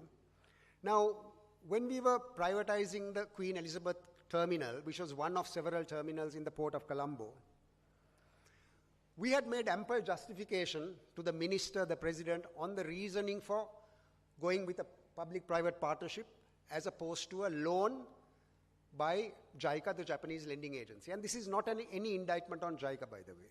We clearly showed that the JICA proposal talked of a 600,000 TEU terminal. The private sector terminal talked of 1 million TEUs. Today, SAGT is doing 2.2 million. A testimony to the efficiency of the private sector, though it was designed for 1 million TEUs. Then we pointed out that in the Japanese proposal, the cost of paving was 4 times that of the private sector proposal. The net revenue to the Sri Lanka Ports Authority under the private sector proposal was $30 million a year, and the accounts of SLPA confirmed this, whereas under the donor-funded proposal, net revenue was only $6 million per year at full capacity. So there was no question on the economic justification for privatizing a terminal, and today Sri Lanka became a hub port because we brought in competition. Why? Soon after that, ship waiting time. Some of you older gentlemen would know that there were long lines of ships waiting to park in the Port of Colombo many years back. Ship waiting time reduced by 85%, and the efficiency of the port increased by 60%. But despite us progressing during the negotiations on the PPP project, the port engineers made significant representations saying the port is going to be unsafe if we proceed with the private sector proposal. Why? Because the Queen Elizabeth Quay was going to be extended 100 meters into the basin, and ship turning would become unsafe, and this is going to result in serious damages to the quay walls and the ships. Now what do we do? Engineers are making this allegation. But engineers are highly educated. We have to take engineers seriously. I'm myself one. So we had to spend 4 months hiring a port simulation company in Australia, asking them to construct a simulation model to show whether the private sector proposal was unsafe. 3 to 4 months, I can't remember the exact time period. So we all flew to this facility in Tasmania. There was a live scale model that they had set up, and the simulations were run. Sorry if I'm showing my annoyance at this technology, but nevertheless. This is not working. So let me tell you the conclusion of this study. What the specialist said was that, yes, there's going to be some issues when the terminal is extended 100 meters. And having run extensive simulations based on data going back 20 years, the conclusion was, due to certain monsoonal conditions, when such changes happen, it will be on average only 1.5 days a year, and the port can afford to shut down. So, were the engineers saying that we should stop such a vital project because of 1.5 days of high monsoonal tidal waves that were based on actual data that was done? So nevertheless, we overcame the delay, and finally the political leadership was there to push through the proposal. It is also pertinent to note, ladies and gentlemen, that if you take the country's debt profile today, and I cannot talk about engineering without talking about the debt of the country, that at the time of the economic crash, the most indebted state-owned enterprises are primarily run by engineers. CEB, Water Board, RDA, Petroleum Corporation, and my father's former firm, State Development Construction Corporation, State Engineering Corporation, Dr. Kulasinger, where he was chaired, are largely insolvent. And in fact, the ADB is doing a study what to do with the SEC and the SDNCC. They have not evolved with the time. Now, let me also give you a few examples on the Katunayake-Colombo Expressway, which I ventured into assisting the then government to build. Engineer Meegoda did a wonderful job in drawing the new trace. And the original objective, the methodology for financing the Colombo-Katunayake Highway was a design, build, finance, and securitize structure. That means the contractor will come with financing, build the project, tolls would be charged, revenue would be collected. We look at what the toll collection is over a period of 3 to 5 years. We securitize those tolls, take some money up front, and potentially retire the loan. This, ladies and gentlemen, is what I call financial engineering, which in my view over the next few years is going to take pride and place over any other form of engineering, because it is through this sort of financial engineering that we can actually look at what is optimum in terms of economic and financial benefits to a particular project. Now, when the Katunayake Expressway project was being evaluated, a particular European company was selected on the basis of the strength of their proposal. It was going to be about a $135 million construction, and the financing package offered by this particular company. Midstream, due to political interference, I won't go into too much detail, the tender conditions were changed. The technical evaluation committee was directed by the cabinet-appointed tender board, no, financing package is no longer important. Because there were 2 companies that were disqualified because their financing packages were not compliant. In violation of tender procedures, the tender was re-evaluated, and the award was made to Kiangnam. In the technical evaluation committee, I gave a dissenting report, and I resigned from the TEC. Nobody ever asked me why, whether in COPE or otherwise. Kiangnam was awarded the contract. And now you know what happened next. Kiangnam did not have the financial capability. They were bankrupt effectively because of the East Asian currency crisis. They spent about $35 million, created a Valikanda, which all of you saw, and then in the next administration, did some major jugglery and collected liquidated damages and walked away. I don't want to name as to who were behind all this. There were ministers at the time, there were RDAs at the time. And then, of course, the Chinese contractors comes in, and the same project, even if you adjust for inflation, I cannot justify the price, was built at a price of around $265 million compared to 3 years earlier, or 4, or maybe 5 years earlier, the price was $145 million. Now, take the CEB, for example. I'm the only public official who gave a dissenting report when the committee in charge of power crisis at that time, 97 or 98, wanted to evaluate the emergency power procurement by a company called Agrico. Again, I gave a dissenting report and said I'm not in agreement, because it would have been cheaper to have the existing power plants add to some capacity and procure power. But very conveniently, the Agrico plant was very close to Sri Lanka, somewhere like 2 days away, out at the ocean. And if there are electrical engineers here, you would know the financial damage caused to the CEB. The beginning of the end of the financial viability of CEB started with emergency power. Then came West Coast Power, which the PUCSL names as one of the worst, financially worst power purchase contracts that could have been signed. Then when I was chairman of the PPP agency, I looked at a cabinet approval that had come to build 100 megawatts of wind energy in Mannar, funded by a donor again on concessional terms. I did a quick calculation and told the then Secretary to the Treasury, sir, if you had privately tendered this, the tariff would have been 20 to 25% lower. Thilan, show me the comparison. I showed the comparison.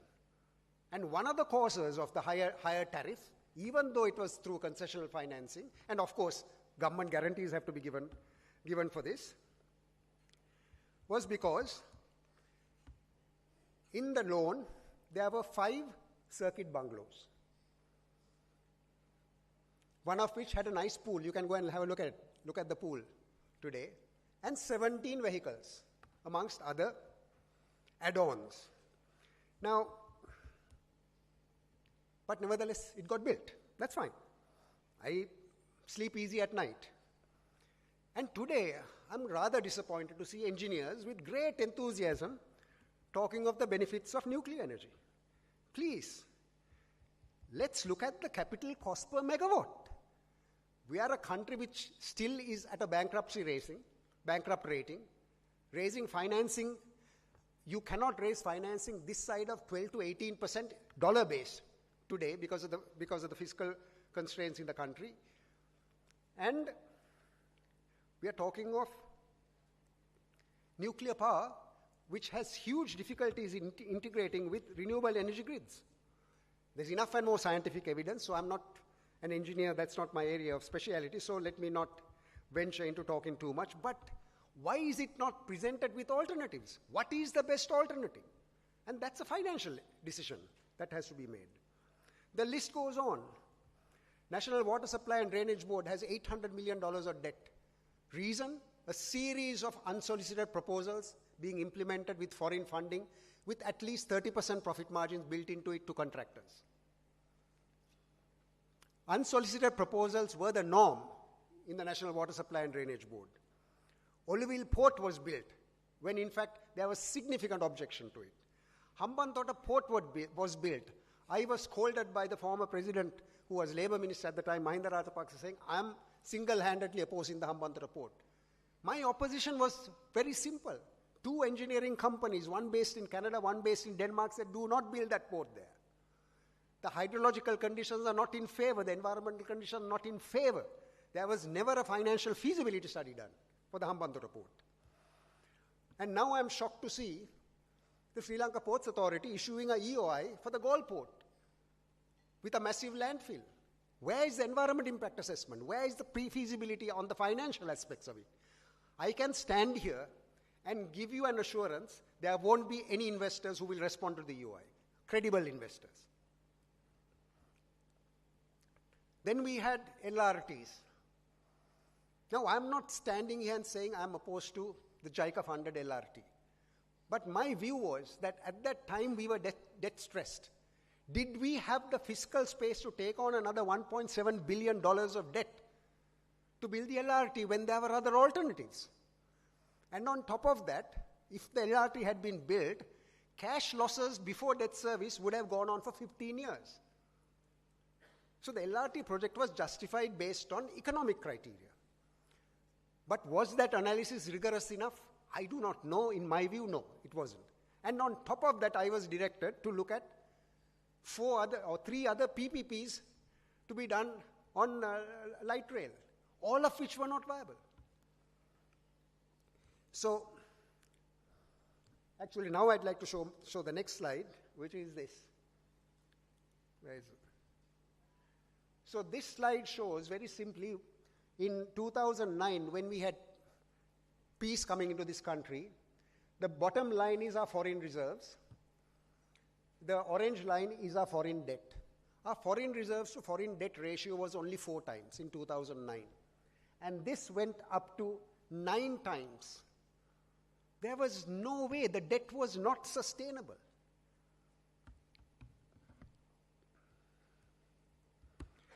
Now,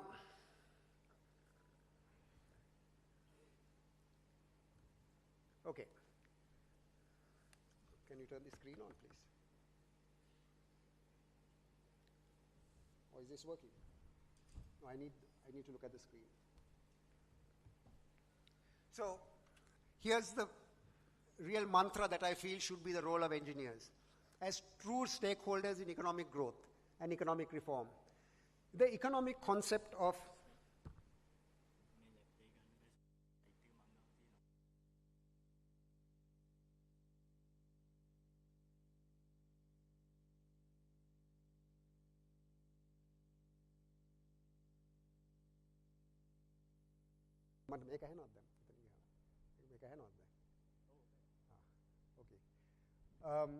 so the economic concept of scarcity and opportunity cost, the gap between economic wants and needs and resources to fulfill these needs are expected to increase.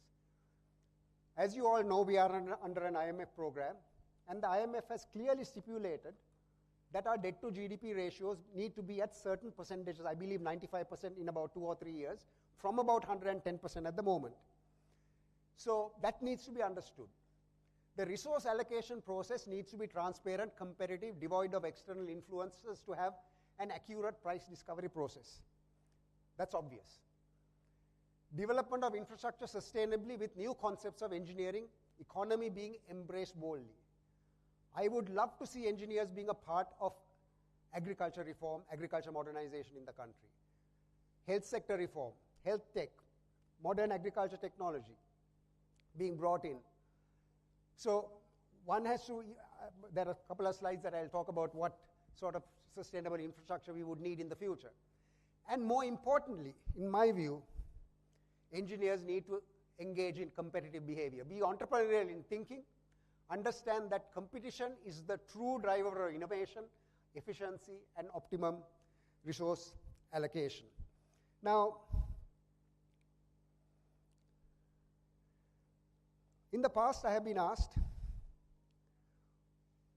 what were the reasons that, to some extent, that I achieved certain successes at the BOI? And if you look at this particular bar chart here, in 1997, this is the period I was running the BOI, Sri Lanka achieved a net foreign direct investment inflow of 2.8% of GDP. This is the highest ever record, despite the period from peace never achieving that level. And that is because of public-private partnerships in infrastructure. We attracted more local and foreign investment into infrastructure than any other period as a percentage of GDP. Now, in many countries, net FDI as a percentage of GDP is 3 to 4%. Then, I have also been asked often a question, what has contributed to my success as a corporate leader? I've led about 6 companies in my career. One answer, I was not fearful of facing competition.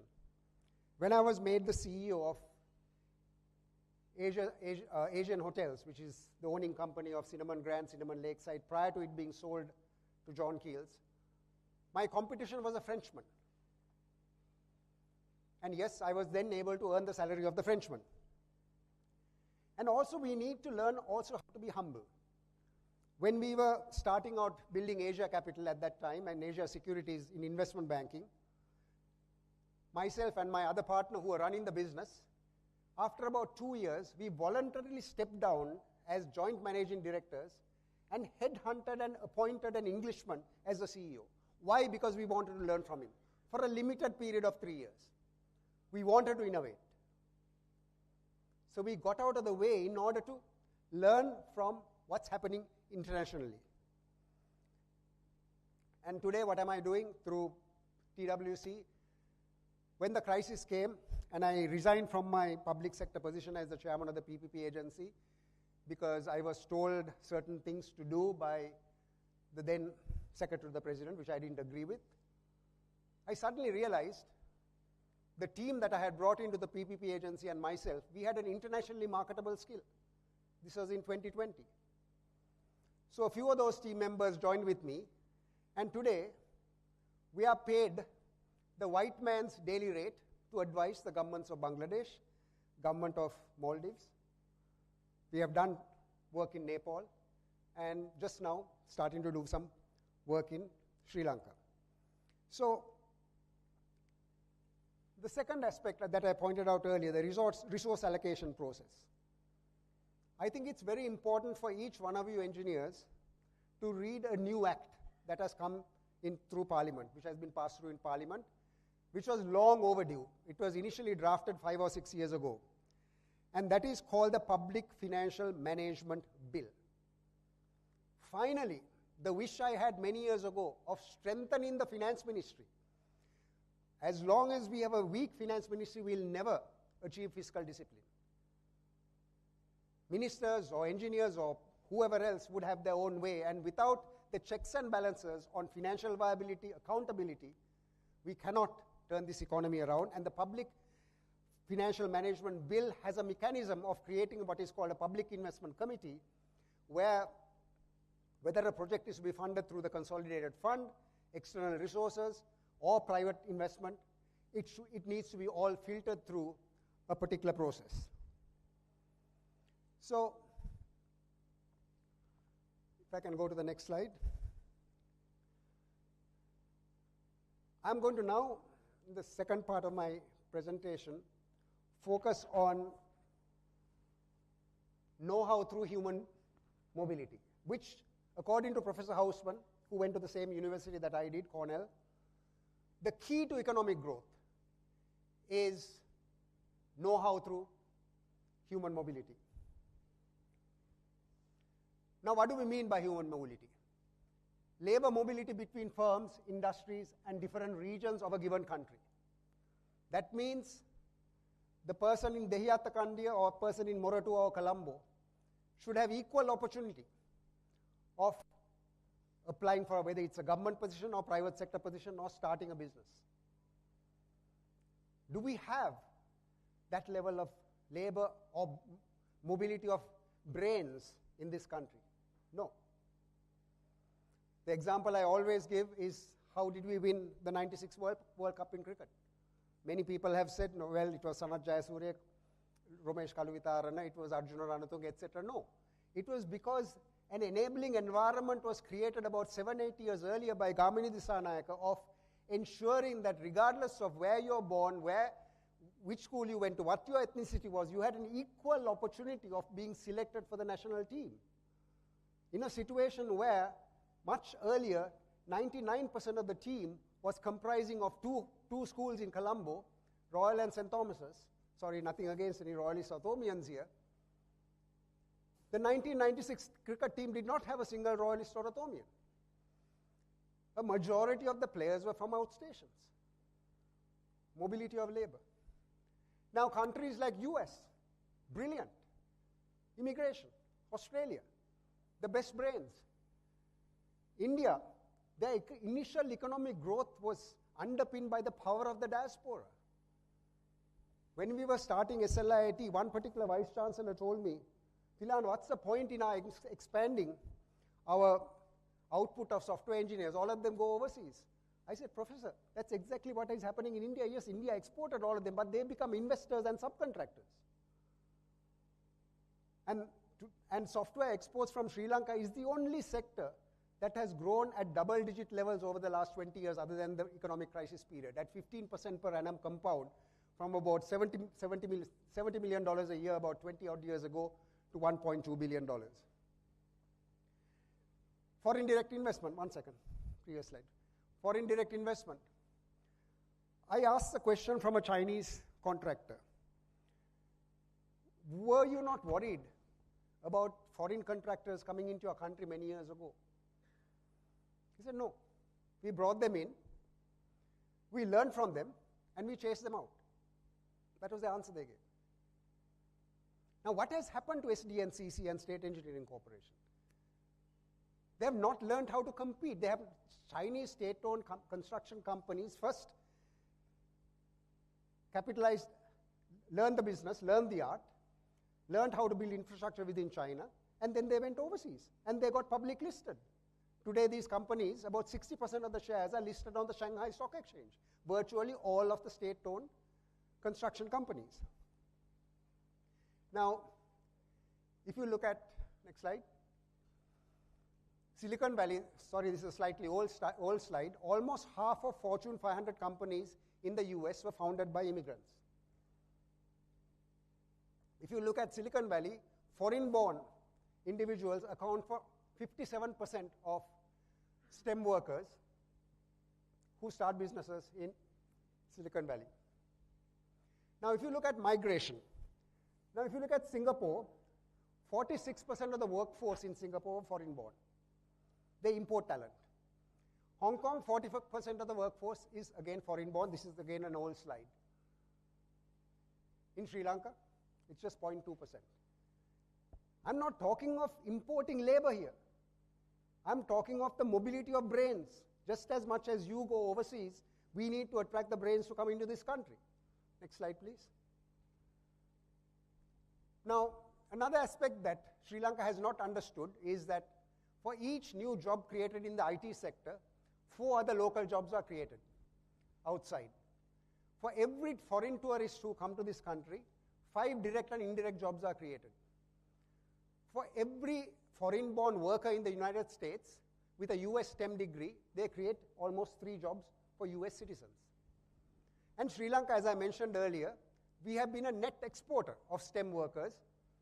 On average, 23% of engineering and science graduates and 20% of computer science graduates leave Sri Lanka each year to work abroad. This was prior to the financial crisis. Now, the question is, in order to compensate for the outflow of brains, are we looking at attracting brains? Next slide. So this is the net outflow. So you could see that immediately after the war, there was a net inflow into the country. And these are primarily dual citizens. And this again is an old slide. Now this will again go down. This will be certainly, if I had plotted this up to 2023, the cumulative outflow, now we are at 1.6 million in terms of outflow here. I believe the number would be now about 2.5 million or almost 3 million. Next slide. And unfortunately, in Sri Lanka, hiring foreign workers, and I'm talking of foreign brains, is extremely difficult. Today, it is a nightmare to deal with the Board of Investment. If I'm running a company and I'm 55% foreign-owned, surely I should have the right, because it's a commercial decision, to hire anybody I want as the CEO, just as much as we decided as shareholders when we were running Asia Capital to hire an Englishman as a CEO. It's unbelievable today, the difficulty, if you go through the regular process, through immigration, through defense, through a laboratory test you have to do every year to see whether you have AIDS or not, for a foreign intellectual to come and work here. Once I was summoned before the president to ask why a particular company, hotel company, was hiring a foreign GM. Why? The additional GM has gone and complained to the president. It is their commercial right. If they have invested in this country, they should have the right to hire globally. And that's where we have to up the game. Now, if you look at Thailand, for every one work visa that they give to a foreigner, you're obliged to hire at least only 4 Thai workers, 1:4. A very simple process. So we don't, foreign workers, foreign intellectuals coming here do not have the same rights that we, if we go to Australia or the US or Canada. Spouses cannot work. Now, again, what I constantly keep hearing is the fear. Software industries, some people in the software industry are lobbying against the services agreement with India. Oh, this country will be flooded with software engineers from India. No. My office at the World Trade Center is right next to a BPO, a company called Acuity. Because of the shortage of Sri Lankans and outward migration, yes, we have attracted Indians, but do you know that they cost 50 to 60% more? So it again is a commercial decision because our rupee today is much more depreciated against Indian rupee. Airfare has to be paid, accommodation has to be found. Next slide, please.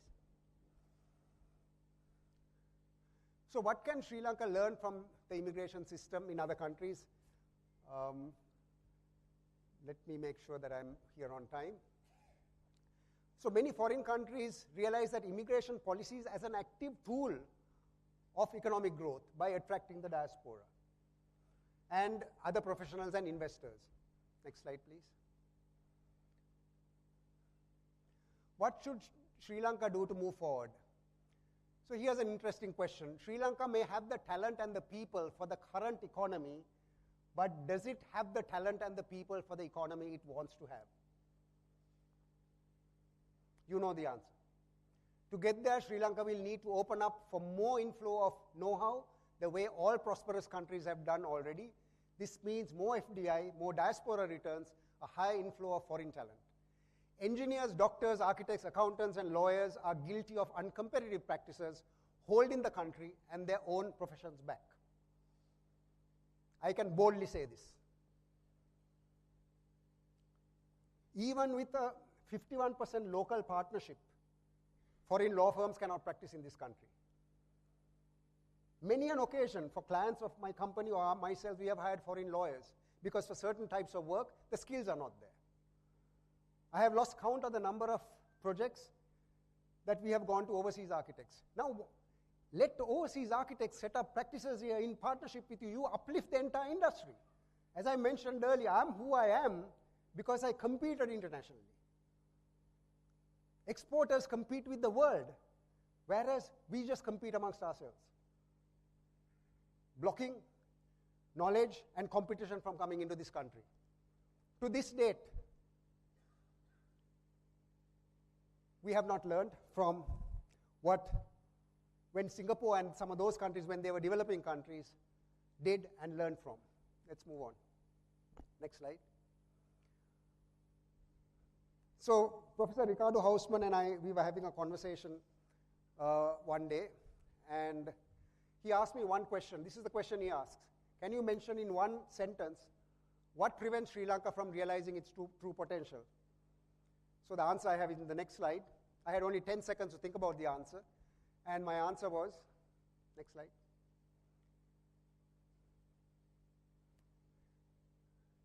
The relative absence of meritocracy in Sri Lanka compared to other nations, compared to other developed nations. I'm not saying meritocracy is the answer to everything.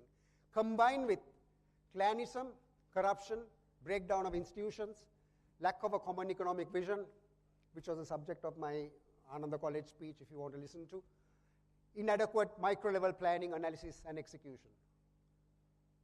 The latter is something that is afflicting us even today. Next slide. So, one of the ways in which, and I'll finish my speech by talking about public-private partnerships because this is something that I've done for 26 years or 27 years now. Now, public-private partnerships is just one tool of efficiently procuring private capital in areas that private sector would invest in. Let the government do the social infrastructure, the education, the health sector, etc. Now, often I find that a proper definition of PPP is not understood. Now, the definition that we adopted some years ago was a PPP is a private sector investment which is done on a BOT basis along with a long-term contract which is governed by a concession agreement. Now, also we consider as a PPP when you lease or transfer an existing underperforming or idle asset such as a port under a new business model. So you have an idle port terminal, you tell an investor you take this for 35 years or whatever the number of years, not necessarily 99 years, I don't think we should repeat that what we did in Hambantota. And then we have what are called strategic PPP projects. I'm not going to go into that. These are what comes under this government-to-government sort of arrangement. Next slide, please. Now, what's also important to understand is what is not a PPP. Wherever the government gives a sovereign guarantee, it's not a PPP. The government only guarantees that the institution concerned, whether it's a CEB or the Road Development Authority, would honor their annuity payment or their power purchase contracts. And the government, the finance ministry only agrees that we will make sure that there's a budgetary allocation for these institutions in order to purchase that particular service. Outright sale of land on a long-term lease is not a PPP. And projects where the government assumes a whole-of-life risk is also not a PPP. The risk is allocated between the public sector and the private sector. Now, some of these were spoken about in my introduction, unfortunately. But let me talk about, for example, middle-income housing, PPP, that we did in 98-99 period, when at that time, the government was planning to build middle-income housing with government resources. So I told the then president, Your Excellency, this particular land in Atharugiriya, this particular land in Ekala, 150 acres, please transfer it to the BOI. We will create a structure under the chief valuer's valuation to attract private investment. And that is how Nivasipura and Millennium City was built. 3,000 houses, I believe, today, not yet repeated. And how did we do that? We did that by issuing a request for proposal to commercial banks, not contractors. We told the commercial bank, you find the contractor and the investor that you're willing to finance, and you create the mortgage products for those who want to buy the houses. So we converted an engineering issue of building houses into a banking issue. It was a bank who had to supervise whether this got done. And yes, there was a concession agreement. The BOI agreement was relatively long. There were formulas were given on at what point the landowner should be paid, which was the BOI at the time. So similarly, as I mentioned earlier, just 15 people from the private sector working hand in glove with the rest of the BOI senior management team accounted for 40% of FDI during that period. Next slide. And there are some myths and realities also when it comes to PPPs, and some of these have been told to me by engineers, sadly. Now, I've always been told, often been told, public investment or donor funding is cheaper. I mentioned to you about the wind energy project. I must also say that a particular elevated highway project that we were looking at, which never got built, thankfully, because we couldn't have afforded the debt or the liability at that time. The private sector proposal was 35% cheaper than the RDA engineers' estimates. That is the power of competition, ladies and gentlemen. And if you had factored the original business model that this country followed of go get a loan, give a sovereign guarantee, build a road, versus let's call for tenders, let's call for open bids and build that road, but pay them an availability payment over a 25-30 year period. I can show the numbers if you factor in that efficiency of the private sector procurement process versus the public sector process, that actually, without burdening the treasury, building with private investment certain types of infrastructure projects is better for the country. Then I'm also told that PPP deprives the state of revenue. No, PPP deprives maybe that line agency concerned of revenue, like the port. If the government builds a particular port terminal, that revenue goes to the government, goes to SLPA.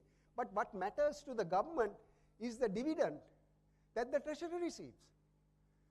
Because if the government builds, says Port Authority builds a terminal, for example, that terminal will employ 3,000 people. The same private sector per terminal, and these are actual numbers, employs only 600 people. So the government can taxes. So let's move on to the next slide, please. Oh, okay.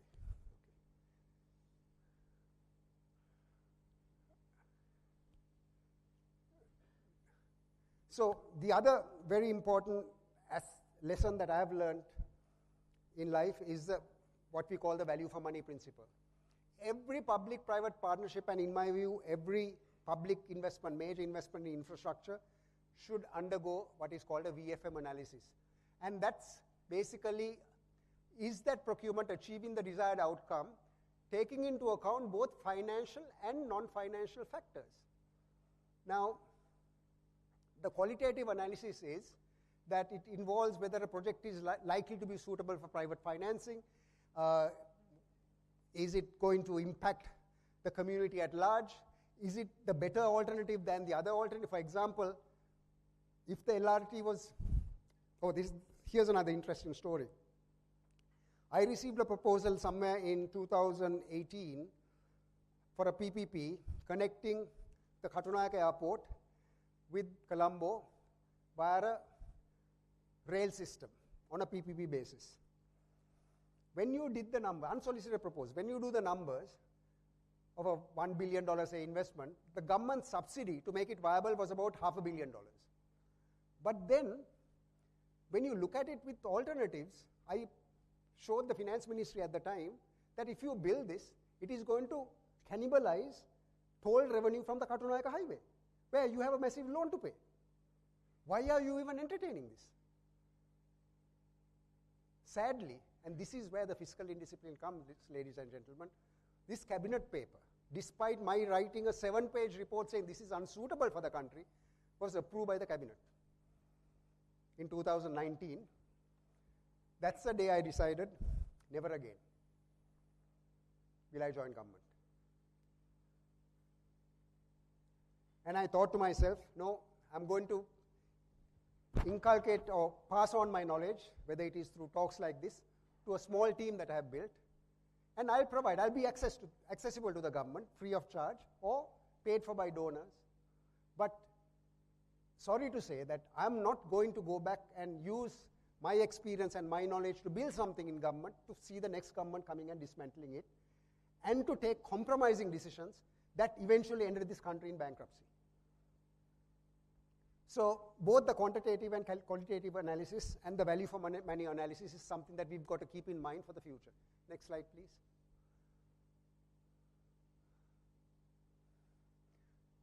So this is essentially why I have always said that a central agency for public-private partnership is essential.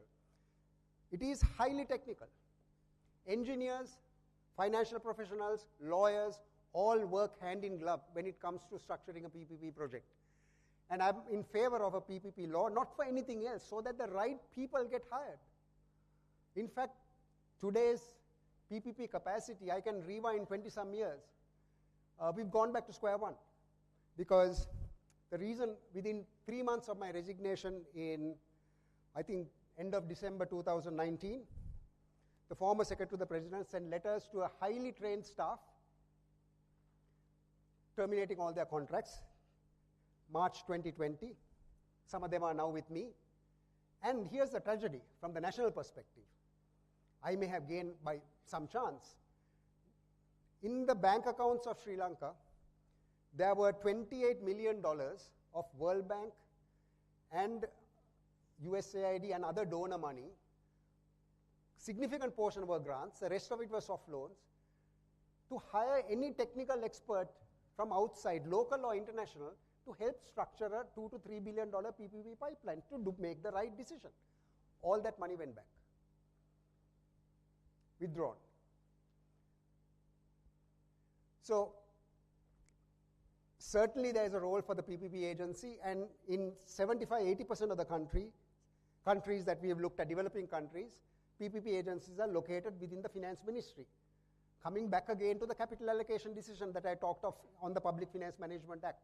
When it comes to infrastructure, we have to look at all options, and the Secretary of the Treasury and Finance Minister should be the final decision maker. Line Ministry can recommend. It should not be the line ministry. Next slide, please. Now, as I mentioned earlier, when I was first setting up a PPP unit in 1996, without doubt, Sri Lanka has world-class engineers. What the public sector did not have were the financial, negotiation, and legal structuring skills. We have proven time and time again, ladies and gentlemen, of being very poor negotiators. Whether we negotiate with the IMF, whether we negotiate a PPP contract, whether we negotiate a tender, due to various influences. So what did I do? I hired from the private sector someone whom I thought had the best financial brains and the best negotiating skills. So when the SAGT proposal was submitted to us by John Keels, we asked for their financial model. And the net revenue that the SLPA was going to earn from the SAGT project, according to the original proposal, was $2 million, $2.2 million a year at full capacity of 1 million TUs. We negotiated this by hiring international experts through grant funding we had. We negotiated that to $28 million a year. And please go and look at the annual reports of SLPA. It's over $30 million a year of net revenue to the Port Authority. That's the role. It's not merely the design of this. Is it, if you have 100 meters, is it going to be unsafe? Yes, those questions must be asked by engineers. But this is as much, if not more important. And then, of course, effectively managing working groups. These working groups that we call project committees and cabinet-appointed negotiating committees have to be, by definition, multidisciplinary. They cannot be dominated by engineers. I have seen enough and more poor negotiations where the technical aspects are negotiated very well, but not the financial aspects of project committees dominated by engineers. And then you have these other stakeholders who are part of the whole negotiating process. Can we move on to the next slide, please?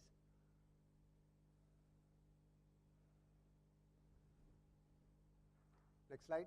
Yeah. Okay, so this is about the future. Few more slides. Now, in my view, the opportunities and the future in engineering, assuming we adopt some of the principles I spoke about, are boundless. Sri Lanka has announced that we want to be 70% renewable. There are plenty of private sector companies who are looking at it. There's a new electricity law. I am fully in favor of competitive procurement. The CEB is going through an unbundling process. The CEB has about $500 million to $600 million. I believe the number is, no, it's about $1 billion, 300 billion rupees of debt, which is on the state banks. Now, if the CEB is to be viable, we have to figure this out. So maybe there's a possibility that some of the generating assets of the CEB may have to be privatized. So I'm not involved, so I don't know what's going on. Then, one of the biggest opportunities we have, according to studies done, Sri Lanka has 52 gigawatts of offshore wind, of which half are in shallow waters, which we can export to India through a power connectivity agreement with India, and then move on to green hydrogen, which is the future of clean energy. Enough and more opportunities to attract investment for engineers to be active and Sri Lanka to become an export giant when it comes to some of this offshore as well as onshore. There are significant benefits of a power grid interconnection with India because, as I was mentioning earlier, India is generating power at ridiculously low prices at the moment. So we can balance the future growth of the power sector, have some element of balance between where we import some element of power. Of course, energy security, everyone, whenever there is a reason to block something, national security always comes into play. Let's evaluate that with security experts, economists, whenever certain experts make certain assertions. Agribusiness, ideal for public-private partnership. Recently, the president has announced 300,000 acres of degenerated or unproductive lands to be released to agriculture. Let's make use of the irrigation knowledge that we have. Affordable housing I spoke about. Digitization and digital infrastructure. We are now 15 years behind India in terms of, or at least 10 years, in terms of digital government. Why? 1971, long before India, we had a unique ID system. Unique the identity cards that we use today. How many years since 71? 50-some years later, we still have not implemented the unique digital identity card system. Why? Very simple. Government agencies fight over each other, procurement egged on by corrupt forces in the private sector. Very simply, I'm saying this with responsibility. Time after time, tenders have failed due to that reason. I believe 4 tenders have failed over the last 10, 12 years to proceed with digital identification. Why? There's a fight over who does the procurement. And finally, Indian government, I'm not saying this I'm saying this with some level of sadness. Indian government has to step in with a grant saying, look here, you guys have not been able to do this. We will now share our experience of what successes we achieved in India. And the UDI system is the backbone of uplifting farmers, uplifting small investors, making sure subsidies are not wasted. India has saved $30 billion of subsidies that have gone to waste by directly transferring them through their UPI system to the most needy in the country. We have still failed to digitize customs. Inland revenue, we have failed. Excise department, oh my God, if I talk to you about the revenue leakages, how excise officers go in their cars and tell these hotels, please don't pay the excise duty, you look after us. I'm in the hotel business. Digitization. I have advocated that a separate, completely separate procurement process to be put in place for procurement of digital infrastructure, because the current procurement process has failed us for over 20 years. Very exciting mineral sector. In 1999, I initiated action to see what can be done about the Ippavala phosphate project. We were talking to certain investors, and we realized that if we are to exploit that, the government must do the EIA, not the private investor. And as I was getting ready, just before my resignation in 2001, almost 100% of it, we are looking at this Ippavala phosphate project, which can make us self-sufficient in fertilizer and also export at a price that I calculated then at 44% cheaper than the current price of fertilizer. So I stayed away from looking at the mineral industry till about little over a year ago, till such time Dr. Jasingha, Secretary Environment at the time, invited me to help draft the mineral policy. Finally, we have a sort of mineral policy that can attract both local and foreign investment, but there's a long way to go for us to exploit graphite, titanium. Now, these are sensitive projects which we must look at attracting the creme de la creme of companies. Our graphite is one of the purest in the world. The next wave is going to be improving on the current Tesla batteries. I'm not a technical expert, but that is one sector through which we can again revitalize exports in a brand new sector. Tourism. Again, 17 to 20 approvals that every time you want to go through and build a tourist hotel. Again, I'm not going to go into details. So these are areas where future port terminals, Trincomalee. It's a jewel in the crown of this country. What do we do with Trinco? From tourism to ports to energy. The entire Trincomalee can be developed into a major investment destination, and for tourism as well as everything else. Aircraft maintenance, bus rapid transit, e-mobility, water and sanitation. These are areas where private sector investment is possible. Now, one might say that our tariffs are not adequate to have private investment in water. Possibly the case. But by inviting private investment to work alongside public investments in water supply, you get very valuable data on what are the new technologies and cost per unit of supplying water. You have transparency in pricing. You begin to understand, as I mentioned earlier, the state-funded proposal for Queen Elizabeth Quay was 600,000 TEUs, which is what the state or the port engineers figured out at the time. But in actual fact, John Keels is doing 2.2 million TEUs today. Who benefits? Sri Lanka with export revenue. Commercialization of intellectual properties. So I decided to accept an invitation to become the chairman of Slintech in late 2022 when we didn't have money to pay salaries. We have commercialized about 8 intellectual properties over the last 1 year, and today we are putting cash into fixed deposits. And that's really an option that we need to look at in terms of how we harness our intellectual property, which is your brains and others in universities and academy, from migrating or just losing interest in innovating. To me, the future is about innovation. One of the patents I'm quite proud of are graphene related. Let's see what we can do about it. We are working on it quite diligently, and I hope that I can share with you some of the successes in the future. So next slide, I think I'm almost done now.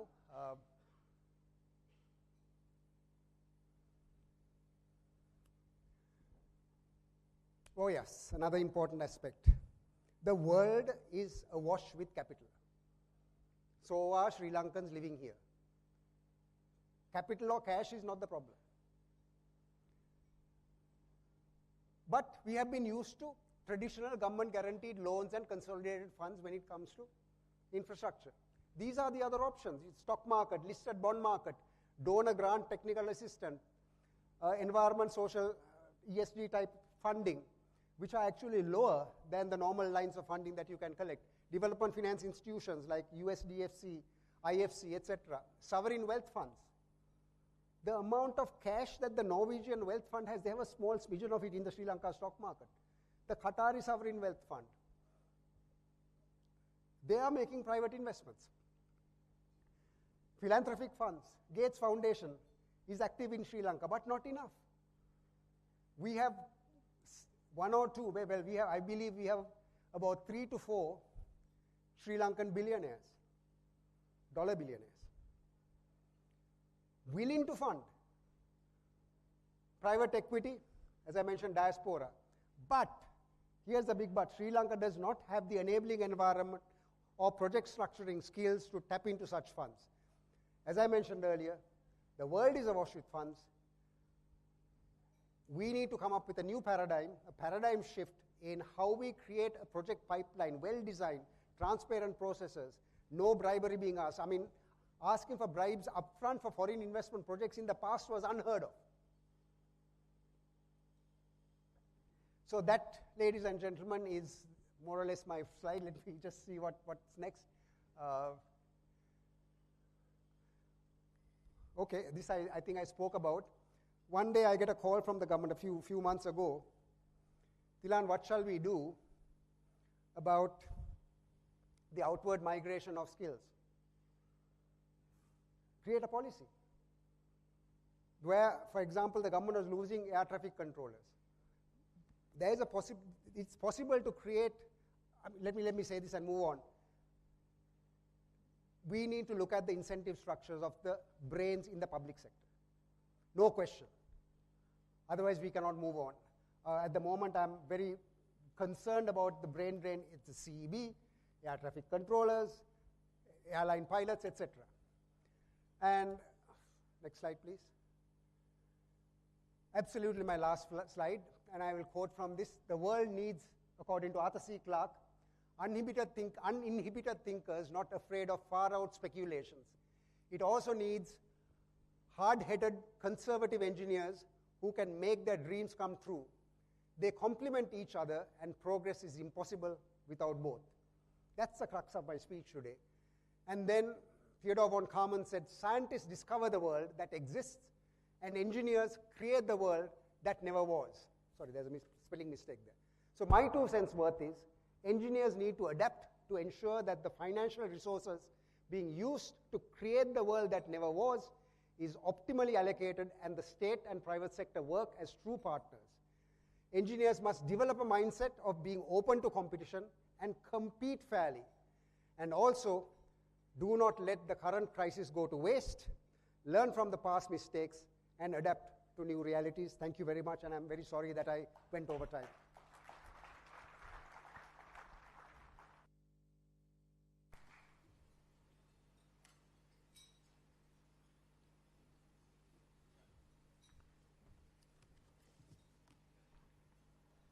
Thank you very much to Mr. Thilan Vijayasinghe for taking us through the very fiery presentation.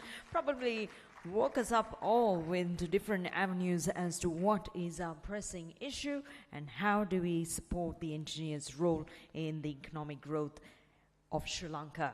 Ladies and gentlemen, so we introduced you first to our silver sponsor, which was Ultratech, and now we are ready to introduce you to another sponsor. Have a look at the screen.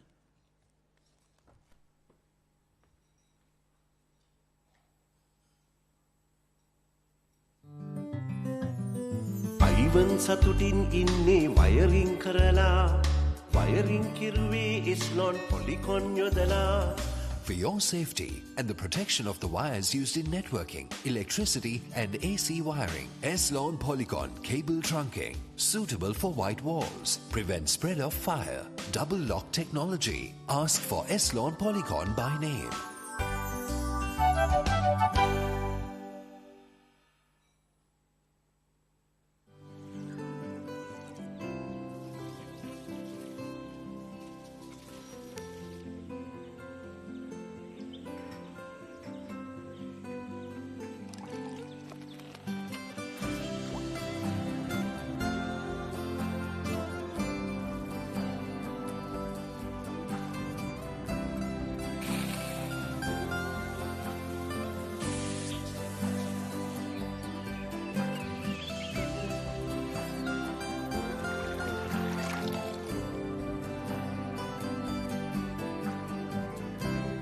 The flow of happiness in your home is secured by Eslon inside.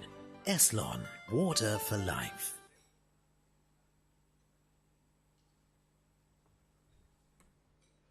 Can we give a round of applause to our silver sponsor, ladies and gentlemen, Eslon? Thank you very much for supporting us. All right, once again, we have the Buddhavatha Dancing Academy ready to enthrall you this evening, ladies and gentlemen.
The Budhavata Trance group for you, ladies and gentlemen, bringing you a Inco Fusion.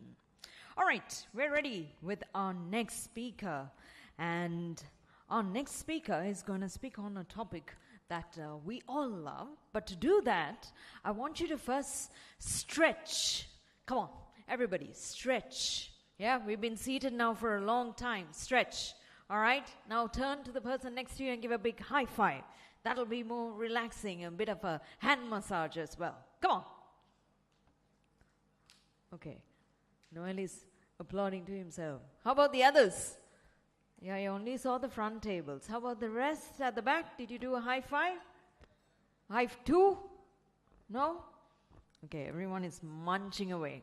All right, we want to do that because we are getting ready to change the mindset, being our topic with our next speaker. Our next speaker currently serves as the Honorary Consul of Georgia in Sri Lanka and is also the former chairman of Hella Clothing and the former group director of a $3 billion conglomerate as MAS Holdings. He commenced his career at KPMG in 1977 and was the general manager of May Corporation USA in Sri Lanka before embarking on his 25-year career in the apparel industry. A fellow of the Chartered Certified Accountants and a Certified Practicing Accountants, he received his executive education at Wharton, Ashridge, and Harvard Business Schools. He was the president of the Chartered Institute of Management Accountants Sri Lanka division from the year 2001 to 2002, and his versatile interests saw him take over the presidency of the Boxing Association of Sri Lanka from the year 2004 to 2009 and to the year 2017 to date. And he was the vice president of the National Olympic Committee and the president of the National Fencing Association. He's also the board director for both the International Boxing Association and the Asian Boxing Confederation.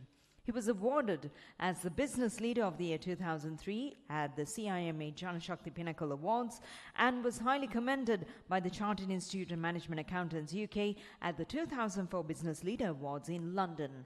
His unparalleled leadership was recognized when he was named as the Business Icon of the Year 2012 at the SEMA Leadership Awards. Acknowledged as one of Sri Lanka's male icons by Sri Lanka Institute of Marketing in 2007, he was awarded the Brand Leadership Award under the individual category in Mumbai by the World Brand Congress in the year 2009. He served as the director of the Public Service Commission, the apex body of Sri Lanka Civil Service, and in the year 2009 was awarded the Sri Lanka Abhimani, the third highest civilian honor in recognition of his exceptional services to the country. Ladies and gentlemen, are you ready? Okay, at least table 4 and 3 is ready. We're ready to take you through the changing mindset. Put your hands together for Mr. Diane Gomez.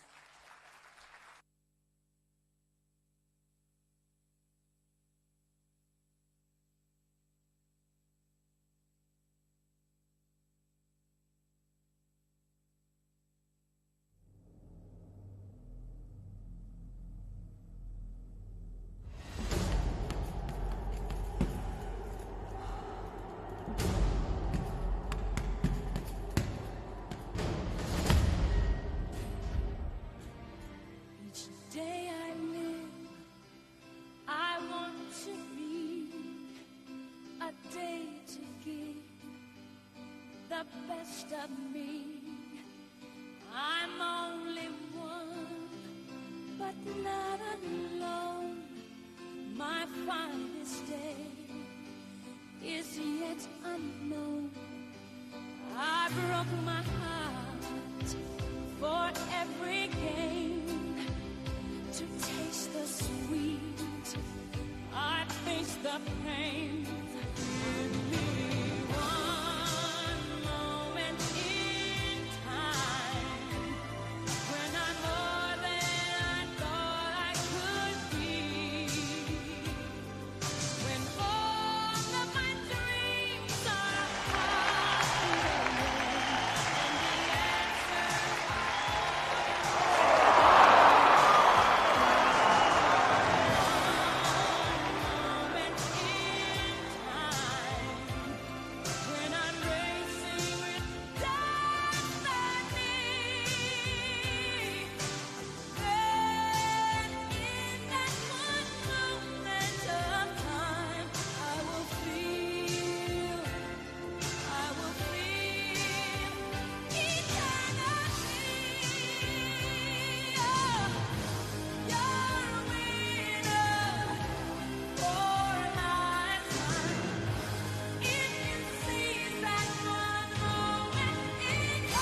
Manju Waniarachi wins gold for Sri Lanka in the bantamweight division. What a marvellous final. Overcome with emotion. Manju Waniarachi. The pictures tell the story there. That's how much gold means to that 30-year-old.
Good evening, ladies and gentlemen. I'm honored to be here to talk to all the brilliant engineers in this country and some guests from Bangladesh and other places as well.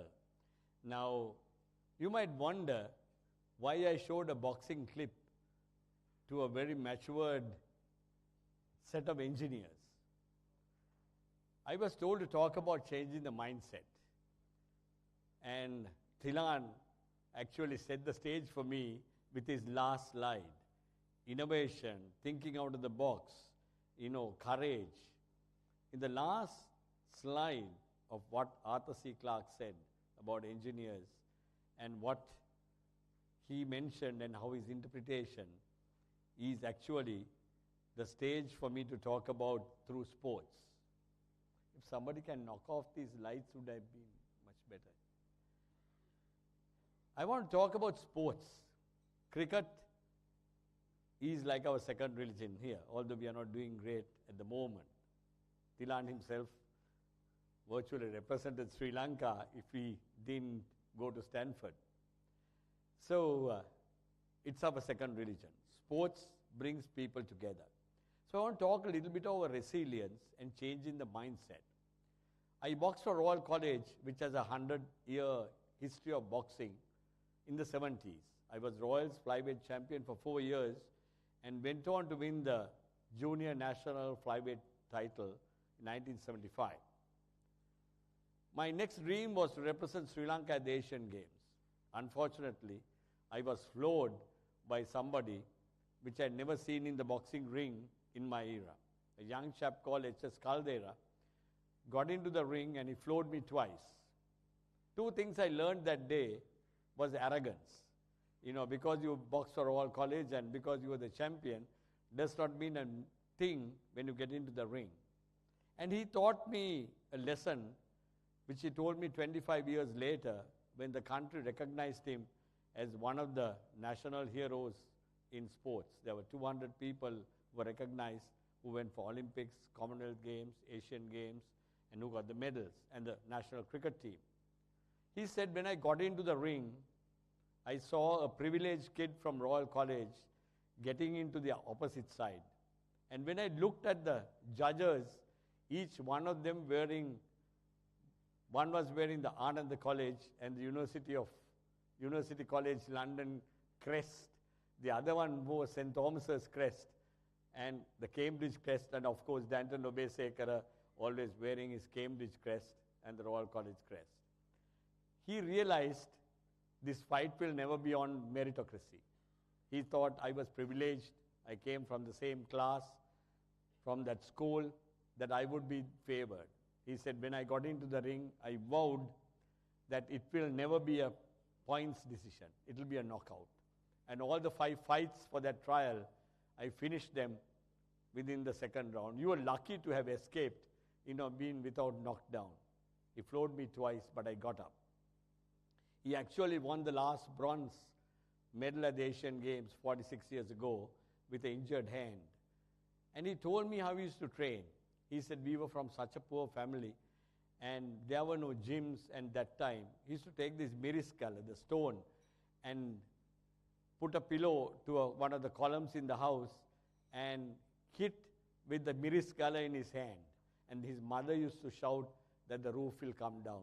He said, not only you, even the Korean guy, when he gave me the cross, that he was on the floor. So I realized two things in life. One is arrogance kills you first in leadership. The second thing was on meritocracy. This country does not have meritocracy. The best engineers are not in the right positions. You know, the best brilliant brains are shoved aside because they have a different political view. So first of all, you need to understand, you know, before you change the mindset, that you need to believe in humanity and meritocracy when you set up the game. My boxing career was finished. The beating was so hard, I never put on my boxing gloves hereafter. That was the end of it. 20 years later, I was the young chief executive running apparel giant MS Holdings and a remote plant called Slimline. And that time, one of my boxing mates, then a young colonel called Colonel Jagat Jayasuriya, who became the commander of the army, General Jagat Jayasuriya, after the war, invited me to go for SAF games in 1999. I went for the games as part of the contingent, and I was part of the corner man of the team.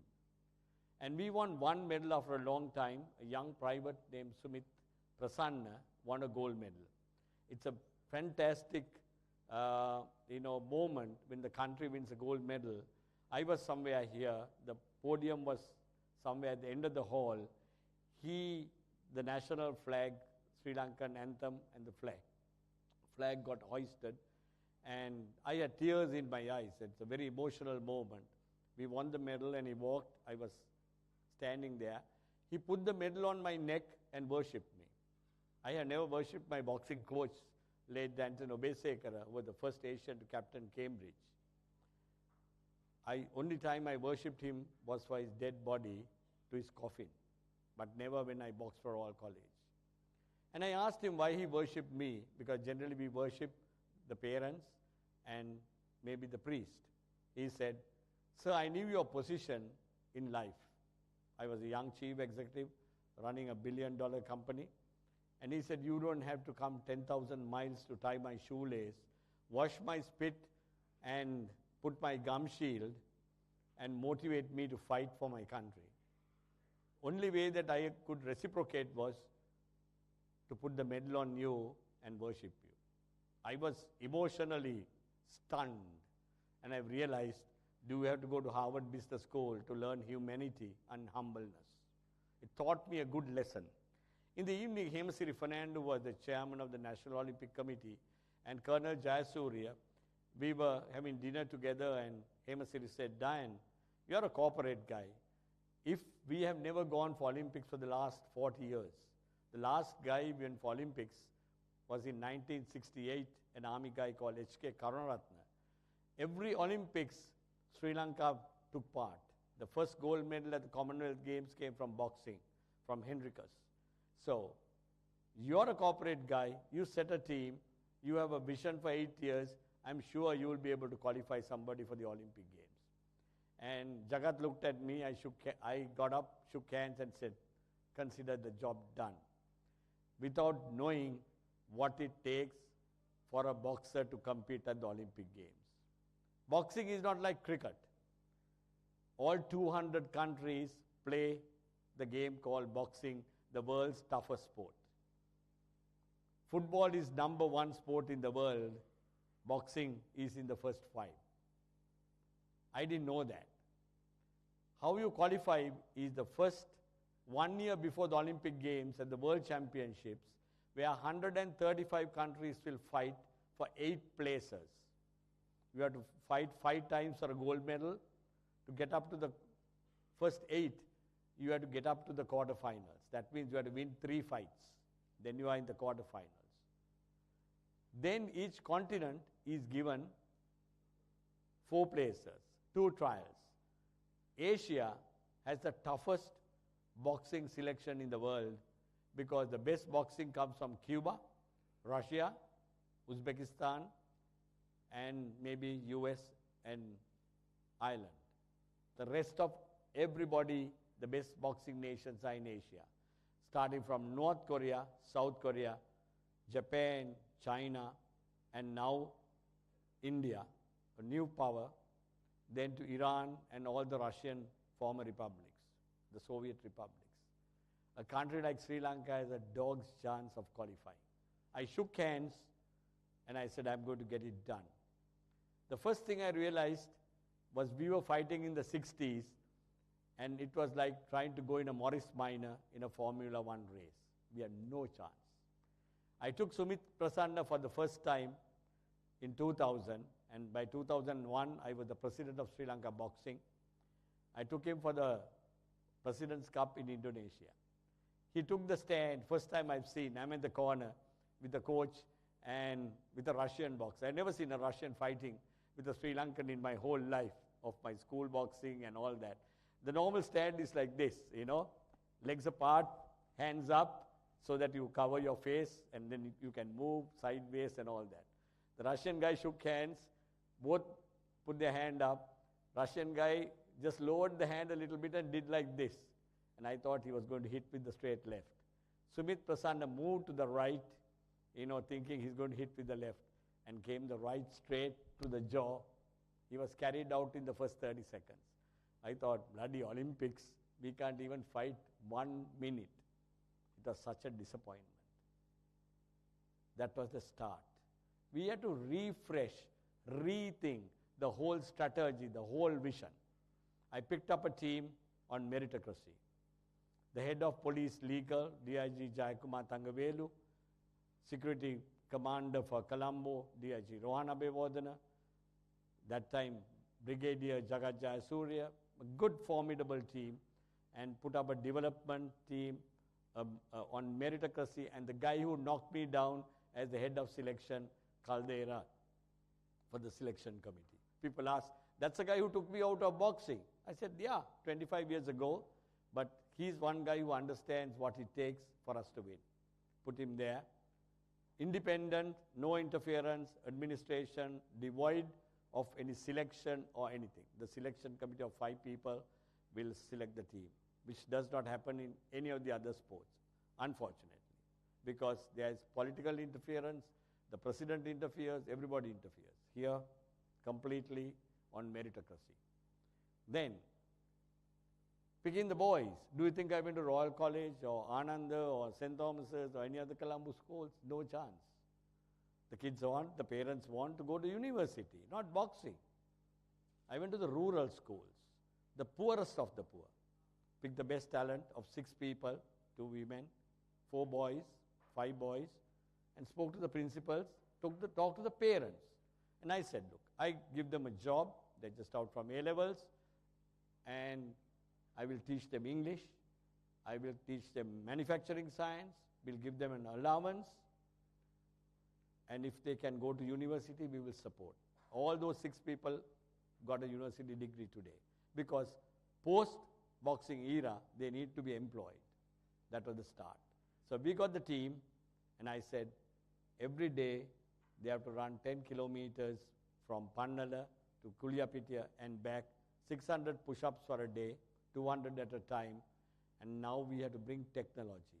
We were in outdated technology, fighting the old British way of boxing. Boxing had become safe, tactics, nutrition, and everything which is put in by the Russians and the Cubans and the rest of the people. It was a tactical game, a strategic game, and it was not a blood sport. Things have changed for safety over the years. So where do you find technology? I couldn't go to Russia. I fixed up a meeting with the Cuban ambassador.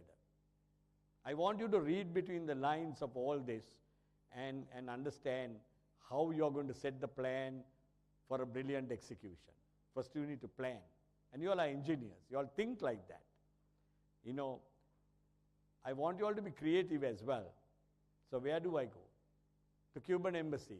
Now, Cuban ambassador, Mrs. Wen, wants to know why a man who's running a 3-way joint venture with the American conglomerate, Victoria's Secrets, make him brass and panties, wants to have a chat with the ambassador. Did I talk about boxing? No. I went and talked about Che Guevara because I was a leftist, and in my younger days.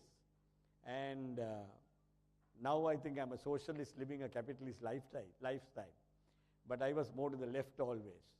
So I talked about Che Guevara for 5 minutes and said, Che and Ali are my heroes. She talked about 15 minutes about Che Guevara, gave me a nice cup of tea and a piece of cake. And in all this nice conversation, she said, Mr. Gomez, what have you come to see me for? I said, Madam, we have a dream. I have a dream. We need to qualify for the Olympics. We have not done it for 40 years. Things have changed. Can you get me the best development coach from Cuba? She got up, held both my hands and said, consider it done. You will get the best coach. And I got the best coach. Because you all are engineers. To sell your projects, if you talk cricket and if I talk boxing, it doesn't work. We need to get them into the same platform. I got her to the same platform. It was the most important thing. Zero funding for the government for the last 23 years. Went to private sector funding. Told them the vision. Told them.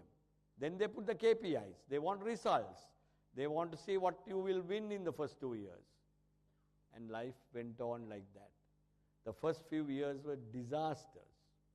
Every time we go, beg, borrow, take people for the games, disasters. We lose the first fight and all that. Can you expect how many times do you think I would have cried at airports? Because I'm a chief executive running a large conglomerate, and I go on a Friday, sometimes I miss the flight. I sometimes get late in Bangkok because of traffic and the fight is over. I buy my ticket for 23 years. I bought my tickets. I went into a hotel, never took any funding from the federation. It was only the athletes who got the tickets. It was tough. And the boy is crying. What do I say? You screwed it up, you lost the first fight, and we have spent all this money. No. I said, enjoy Bangkok for 2 days. I'll see you at practice on Monday. For 8 years, we went all over the world, 3 boxers, Anuruddha Ratnayaka, Manju Vanyarachi, Kamal Samira, and Harsha Kumara. I packed the bags. I did 4 Commonwealth Games, 4 Asian Games, 5 World Championships, and thousands of fights. Packed the bags. Wife is screaming. The kids are screaming because my holidays are all messed up. My chairman, Mahesh, grinds his teeth because the chief executive goes out and went to all over the world. 27 countries from -40 Uzbekistan to hottest Tunisia, Australia, United States, Europe, fought all over the world, to qualify. 2007 came and World Championships 1 year before the Olympic Games. I was the vice president of the Olympic Committee. I was leading the Sri Lankan team along with Susantika Jayasinghe for the Beijing Games. I was the chef. We had the meeting, height of the war. I phoned Jagat and said, Jagat, in Sinhalese, Mandale Kachal, right? That means it's all shaken, fly down. He said, Diane, I'm the northern commander. I can't fly down just like that. I said, Jagat, you need to come. So Jagat came, sat next to me, right? The whole committee met. I said, I want to take 3 boxers for the World Championships in Chicago, 2007. They looked at me and said, are you mad? We are not won an Asian Games medal. We are not won a Commonwealth Games medal. And you are thinking of fighting at the World Championships, Olympic qualifier, 135 countries. And I said, no, we are ready. And Jagat looked at me and said, yes, Dan will get at least one person qualified, but he has to fund the team, $15,000.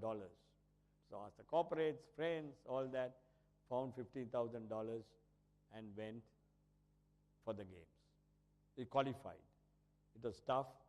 Ratnayaka finished Australian in the first round, the Latin American champion in the second round, and the European champion he lost at the quarterfinals, but he qualified. So after 40 years, we qualified. what it shows, that given the right conditions, right thinking, meritocracy, and transparency, and good governance, we can get anywhere, any Sri Lankan, right up there, up to the Olympics, which is the most difficult thing. We lost at the Olympics, and it took me 2008 to 2000, another 10 years to win 3 medals at the Commonwealth Games after 68 years. The last medal Sri Lanka won at the Commonwealth Games was 68 years before even I was born, and managed to do that. It took me 20 years of my time, and the country 68 years to win medals. But what does it say? The simple thing, if you change our mindset that we are going to win, we want to make this country a progressive country. We have all the talent, we have all the engineers, we have all the doctors, we have all the best accountants, and we have all the scientists who does fantastic jobs all over the world. But here, we are in the same rut, same old thinking, not right people in the right jobs, politicians to leadership, to bureaucrats. It's the same old story. It doesn't change. People don't think out of the box. People are scared to think out of the box. And they put some smart people into the right people, and they don't survive because the rest of the people want to get them out. Tilan will tell you stories of how he ran BOI and some of these other great organizations, how difficult it is. So how do you change this mindset? I talked about simple things from boxing. You have to change first. I can tell you one experience. Since I couldn't represent my country in boxing, the first time I was going to carry the country's flag at the Commonwealth Championships in Scotland. It was like my private property when I got the flag. Because at the Olympics, generally, the captain of the Sri Lankan team will carry the country's flag. The time I went, Susantika carried the flag. Shefty Mission will stand or walk 4 feet behind her, and the rest of the 8-member team will walk another 8 feet behind. First time in boxing championships, the chef will carry the flag and the 3 boxers will walk behind me. I was carrying the flag, and because it was a great pride for me. In front of me was Swaziland. I knew it was somewhere in Africa. 1 boxer and 1 chef. He looked at me just before we hit the arena and gave the flag to the boxer and said, "My boxer will carry my country's flag because he's the one who's fighting for my country." I felt ashamed. I just gave the flag to Manjuwan Nyaracha, and he said, "Sir, why?" I said, "No, you carry the flag. You all are fighting." In 2007, when I was given the flag, 135 countries, in Chicago, I carried the flag for about 100 feet and gave it to Manju, who was the captain of the team. But just before we hit the arena, the most important time, I changed the decision and said, "Give the flag to Anuruddha." They looked at me, Anuruddha is not the captain. Anuruddha carried the flag. The reason is, you're on the ground, you have to make some hard calls. It's like 2007, we have the World Championships in Mumbai, and Muralitharan is undoubtedly Sri Lanka's best cricketer. He's #1 spin bowler in the world, 800 wickets. Nobody can dispute that. And if I was the manager and I tell Sangakkara, "Sangha, let Murali lead the team to the pitch this time. This is his last World Cup, the greatest bowler that Sri Lanka has produced. And if Murali took 8 wickets that day and won the match, it would have been considered the best decision that cricketers ever made. But that day, Murali didn't take a wicket. So thank God that kind of decisions were not made, and because the manager would have had to stay in Mumbai. Now, I can't change an executive decision of changing the captaincy right at that moment. But I changed it.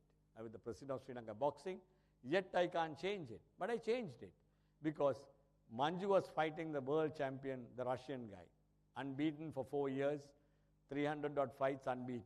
No chance. Actually, the Russian finished him in the first round. Took and won the gold. But I realized Aniruddha has a better chance of qualifying. I wanted to give him that steroid injection to him. Carry the bloody flag and qualify. We want one guy to go for Olympics. Simply as that. And that is what I did. And he qualified. And he said, I had to come back because I had to do my company budgets. I was coming back. And he came running, worshipped me before I got into the taxi and said, "Sir, I'm going with you for Olympics to Beijing. I'm going to qualify. Nobody's going to stop me now." And he qualified. You change the mindset of the people. The most important thing in my job, my toughest job, not even in my corporate career, is that 2 1-minutes which happens in any of the games. I'm the corner man. I needed to understand the role of the corner man in boxing. When the boxer fights 3 minutes and sits down after the first round, the coach gets into the ring. I put the stool and the boxer sits down, and the coach has 30 seconds to tell what he's doing right. You can't tell stories, because if you are just fighting like a gladiator, nothing goes to your head. You're fighting. So 30 seconds to tell what he's doing right or what he needs to do. I have got 30 seconds to take the gum shield, which is full of spit or blood, wash it, give him a bit of water. He's asking for water. You give him a sip. If he's bleeding, stop the bleeding and put that gum shield back. And I got 30 seconds of his mind time. That is the most important thing in that boxers.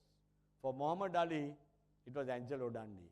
When Angelo was to be trained, he said, "I changed my name from Cassius Clay. I changed my wife. I changed my religion from Christianity to Muslim. But when I fight, my corner man, Angelo Dundee, is there." He was the greatest corner man of all time. He was not a great coach, great corner man. I was country's corner man for 22 years. That's my toughest job, to get into the mind and tell him how to fight. Each person I must know why he's fighting. For me, there are limitations. I generally ask people in this kind of audience, there's a bomb which is going to explode. You have 3 seconds. Everybody's going to die. What are you going to think? What's your last thoughts? Especially when it's a young audience and the old audience. I'm going to ask only 2 people what would be their last thoughts. What would be your last thoughts if you've got 2 seconds to live? What will come to your mind? The lady in the front, the engineer. What would be your thoughts? What would you think? Sorry? You can't think of life. 2 seconds, it's gone. You'll think of something, someone or something, or, what would you think?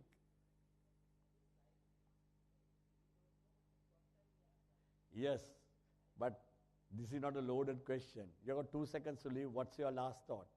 What will be your last thought? The other lady in sari. Tell me. This is the most important learning out of all these 45 minutes.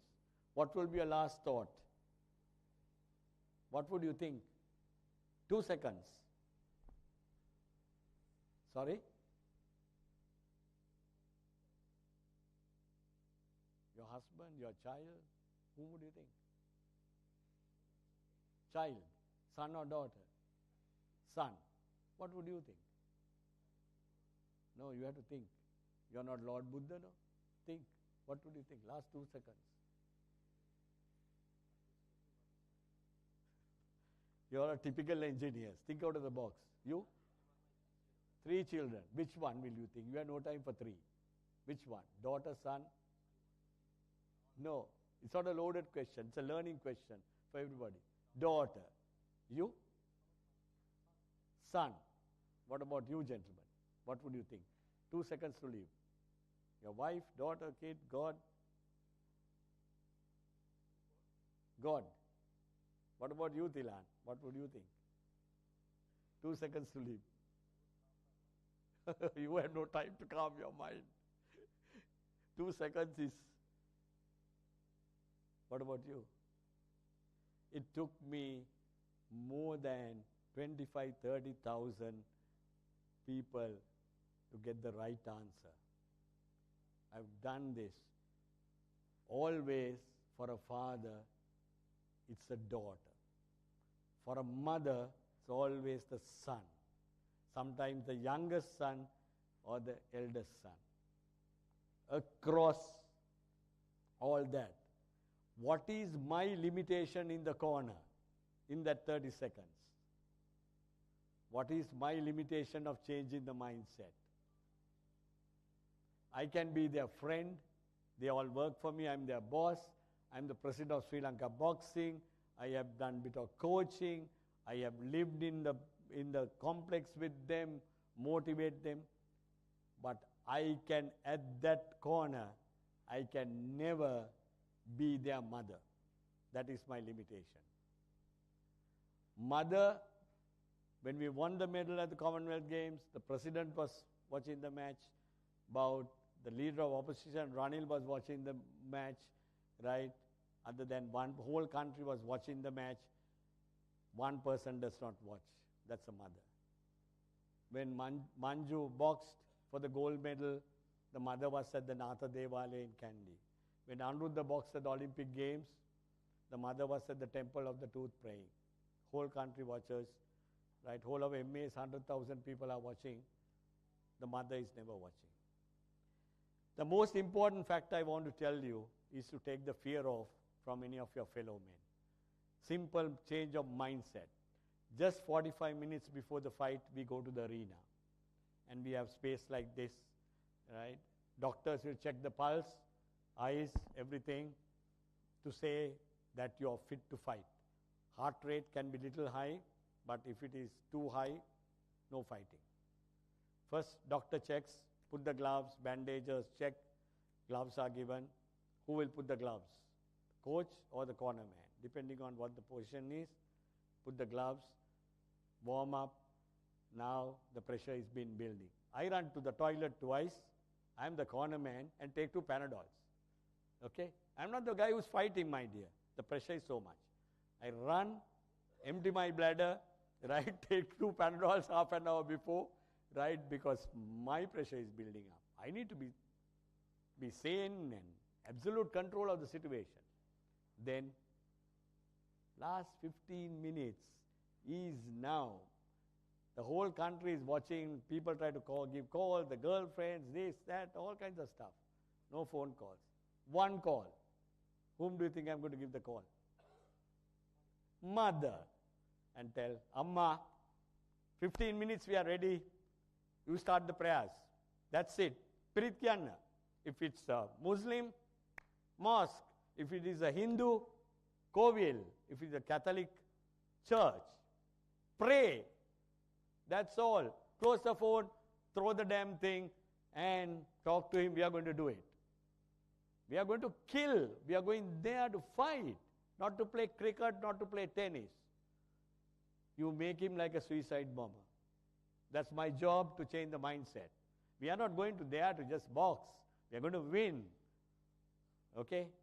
And then, last 10 seconds, the whole world is watching. There's a huge screen, and there will be a host country lady with Sri Lanka flag, boxer, myself, and the coach. And the countdown, 9, 8, 7, 6, 0, door opens, and go. My legs are trembling. I talk, and I say, come on, we are going to do it. Get into the ring, and then start the fight. What is the most important change of mindset is take the fear off. I basically tell, I ran a $1 billion company, making bras and panties. I tell them, you all guys are not neurosurgeons. You all are not heart surgeons. You all are not going to bloody kill anybody on the operating theater if you make a mistake. Bras and panties. Maximum you'll get $1 million claim. So what? You'll get fired from the job. If you get fired from the job, find another job. If all of you are engineers, you all get fired, you think you're going to starve on the road. You get fired from CEB, you get fired from BOI, you get fired from any place, you'll get another job. You're qualified. So why are you bloody scared to take a call? This country does not allow you to make calls from the school, from the university. Do what I say.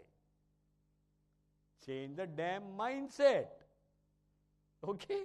That's what I said. If you get fired, you'll get another job. So why are we bothered? We are going to do it. We don't hit the budget. So be it. You're not going to get fired. And a multinational like ours, I missed my budget once in 25 years. 2-3 times if you miss the budget, you'll be asked to go. So what? Then I'll join somewhere else. Have courage.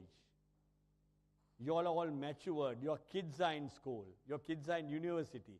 Make them strong. Lost my father was a banker when I was 12 years. My mother was a housewife. Just before my A-levels, she would say, "May we padang kalla nang pass in exam." You're going for the bloody exam. Even if they fail, so what? Tell them to do it again. How many times we have lost to get qualified for Olympic Games, to go for Commonwealth Games? Bad decisions. In addition, bureaucracy. Getting the visas on time in this country. They don't understand, they don't fund, but they want to know. Stupid ministers. How do you do that? To hell with it. Because we are not being funded, show the finger to them. Do what you want. How many times I've kept my file and just walked out? I said, "Sir, keep it." Right? They said, no, Diane, don't get angry. Come and sit down and we'll have a chat. I was scared. Maximum what? They'll remove me as the president of Sri Lanka Boxing. So what? My wife would be the happiest.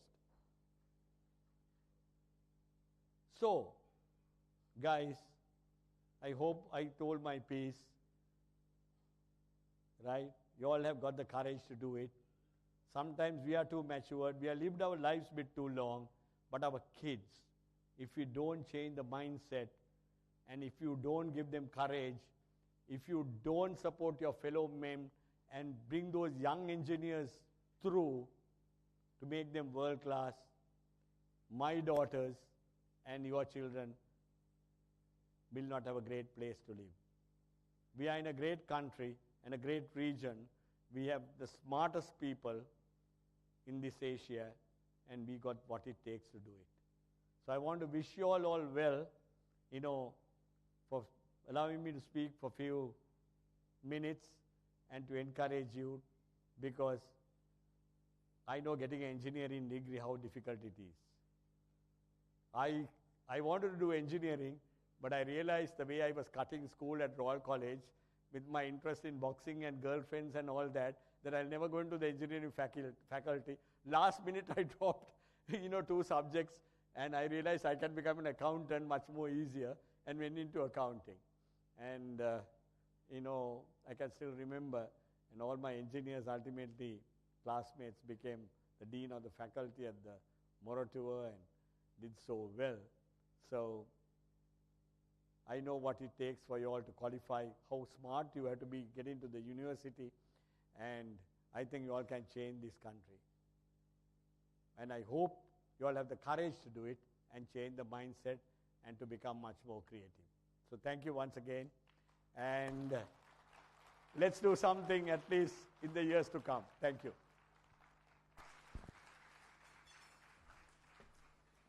Come on, everybody, let's put our hands together. Thank you to Mr. Diane Gomez for changing our mindset. Yes, all right. Ladies and gentlemen, we'll be having the panel discussion shortly, and we will kindly request you to send in your questions on WhatsApp through this number. So if you have any questions to the panel, please use the WhatsApp platform. And if you have on WhatsApp, please download it. And please send in your questions through WhatsApp. The number for you is 076 877 6648. 2. That's the number for you. I think it'll be appearing on screen in time to come. Yep, the number for you, 076-877-6642. That's the WhatsApp number that you have to send in your questions. And don't forget to whom you want the question to be directed to. That's your chance, ladies and gentlemen, as the panel discussion will commence shortly. Until then, a few more messages from our sponsors.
Ambitious kings and skilled craftsmen built vast kingdoms that are etched in our history. These structures were built with enduring materials and envisioned by brilliant engineers.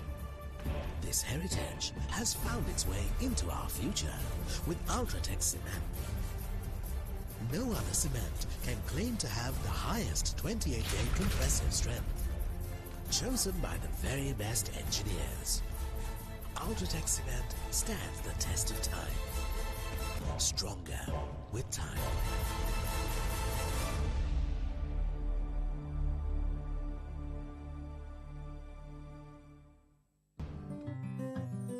Ivan සතුටින් ඉන්නේ wiring කරලා wiring කිරුවේ ඉස්ලොන් පොලිකොන් යොදලා. For your safety and the protection of the wires used in networking, electricity and AC wiring, IIESL Polycon cable trunking, suitable for white walls, prevent spread of fire, double lock technology. Ask for IIESL Polycon by name.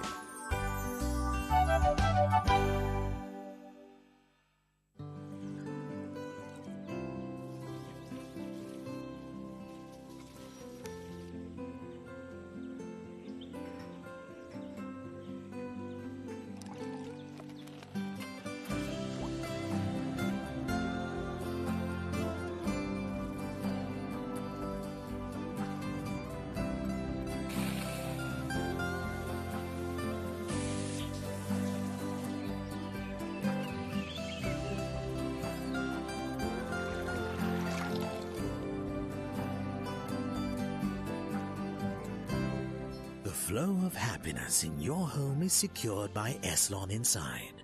IIESL, water for life. Ubudu Engineering Private Limited houses state-of-the-art fabrication machinery and technologies, including Trumpf CNC punching machine from Germany, sheet metal laser cutter, 100-ton 3-meter CNC press brake machine, and a 35-ton 1.2-meter CNC press brake machine from Amada. To improve longevity of our products, we have invested in conveyor powder coating plant and an automated gasket foaming machine which improves the workmanship of metal enclosures. Electrical panels are designed from the ground up at Pubudu Engineering Private Limited while adhering to the world-class specifications. At our electrical section, installation of switchgear and wiring takes place. To ensure our products are fault-free, we conduct a FAT, or factory acceptance test, at our premises before dispatching the finished product to our clients, as means of improving quality safety and reliability of products made by Pubudu Engineering Private Limited. We achieved design verification type testing as per IEC 61439 for 4,000 amps. This qualification helped us to secure landmark projects in apartment construction history, including the ON 320 apartment complex.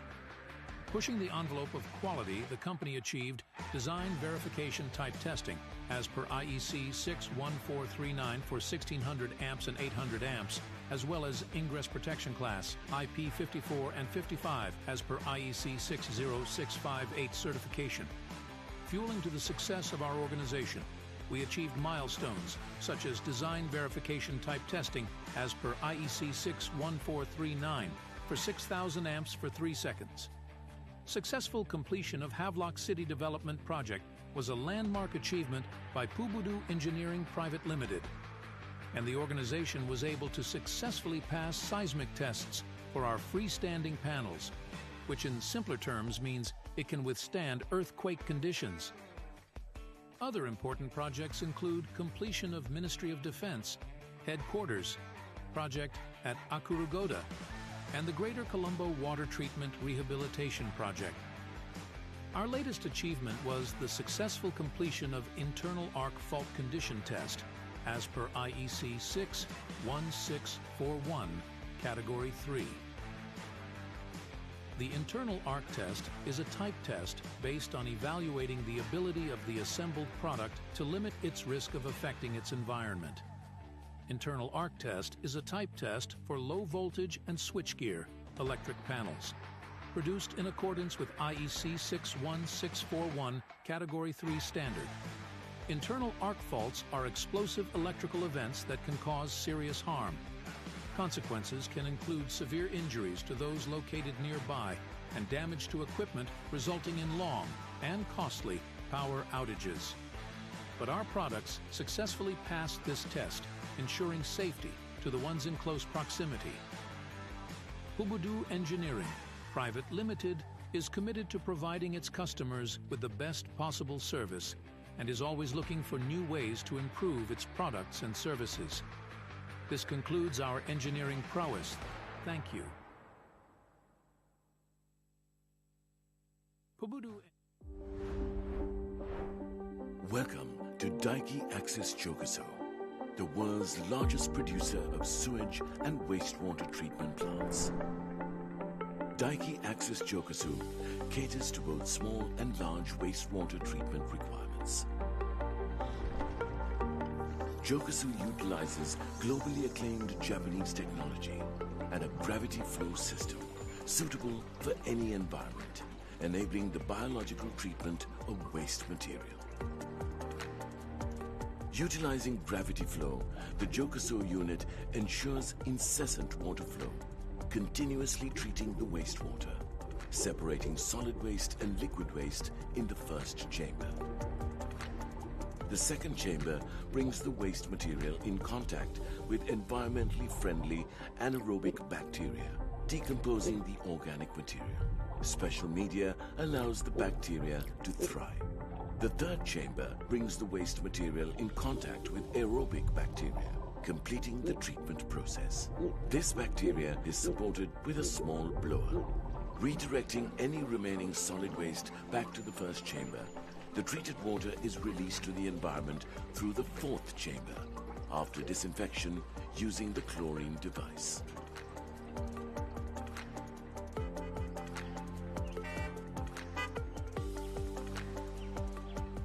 The Jokaso unit is absolutely easy to install and can handle outflows of any scale, and is expandable. All you have to do is add new units to the existing system.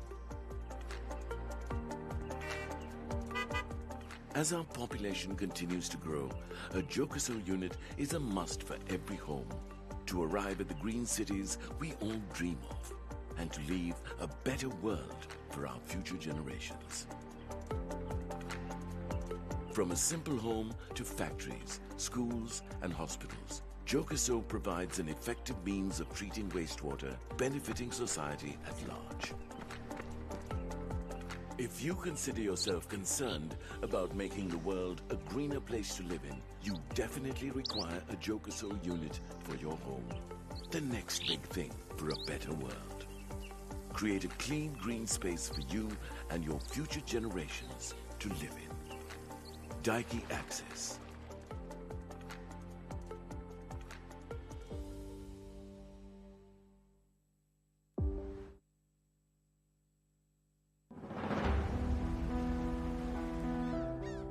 Sri Lanka is truly fortunate to be blessed with abundant water resources, which has enabled a vibrant society. We are one of the few countries in the world with a plentiful supply of drinkable water and enough to irrigate abundant land, enabling the population to grow and thrive. Water was truly treated as the most precious commodity by ancient Sri Lankan kings, akin to the nation's sovereignty and territorial integrity. As we develop, we must never forget that it is crucial for a country to protect and maintain the quality of its water source. Introducing Jokaso, package-type sewerage and wastewater solutions developed in Japan to convert wastewater into reusable water before it is released into the ground. This state-of-the-art Japanese technology was invented and made mandatory in Japan to stop water pollution in the country. Daiki Access pioneered the manufacture of Jokaso products in Japan in an ISO-certified facility, maintaining the highest standards. From its very inception, Daiki Access has been globally popular, resulting in the opening of business operations in 8 countries, including Sri Lanka. We at Daiki Access Sri Lanka consider wastewater treatment a mandatory sustainability initiative as a country dependent on agriculture, including home gardening. Thus, maintaining soil health and the quality of water sources is of paramount importance. Daiki Access Sri Lanka is a fully owned subsidiary of Daiki Japan, committed to meeting the same existing standards and providing the same quality experience, supported by a state-of-the-art Japanese product. Through the newly built factory in Kelaniya, Daiki Access Sri Lanka assembles products locally under the strict supervision of Japanese engineers, reducing costs and creating an array of local jobs. Well-trained professionals at Daiki Access environment ensure that production is done according to the highest Japanese standards. A unique process is in place to guarantee that each unit assembled has been closely inspected and thoroughly tested before being dispatched. Daiki Access Sri Lanka has been instrumental in providing water treatment solutions to a variety of customers, including domestic water treatment for households, medium-scale water treatment for residential complexes, and large-scale water treatment for industrial usage. Moreover, Daiki Access has a team of experts that any customer can contact to resolve issues anywhere in Sri Lanka. Daiki Access promises a dedicated service team to ensure that your Jokaso system is in perfect working condition always, with continuous on-site testing and maintenance to guarantee the expected output. The treated water released from Jokaso systems can be reused for multiple purposes, including watering plants, which promise exceptional results. In fact, Jokaso treated water can be used for toilet flushing or vehicle washing by using the treasury treatment. Investing in a Jokaso system is how you give back to society. All of us at Daiki Access Sri Lanka believe in this idea and urge you to join hands with us in contributing to a more sustainable and greener world. Together. All right, can we get your attention now? We are back. Class is about to start, so we'd like to invite you back in your seats, everyone, as we are going to go through a very interesting and a very intriguing panel discussion now. Once again, we'd like to remind you to please direct your questions to the telephone number, the WhatsApp number for you, 076 877 6642. That's the telephone number which you need to reach out through the WhatsApp platform. And don't forget to direct your questions to the relevant speaker as well. Ladies and gentlemen, we'd like to invite our panelists for our discussion. Please join me in giving a round of applause as we invite Dr. Udaya Sankar Thayasivam, one of our speakers. Come on, everybody, put your hands together. And then we also invite Mr. Thilan Vijay Singh and Mr. Diane Gomez. Joining us as our moderator, ladies and gentlemen, is a member of IIESL since 1991 and a fellow member who represented the Council of Management as a council member for May sessions and as the editor during the last session as well. He's the vice president of this session 2023-24 and is currently the chairman of the International, Regional and Student Affairs Standing Committee. The vice president, ladies and gentlemen, is our moderator today, engineer Padmajit Jinadasa. A round of applause to engineer Jinadasa. We'll be taking you through the panel discussion, ladies and gentlemen. Once again, we'd like to remind you of our WhatsApp number, 076 877 6642. Over to our moderator.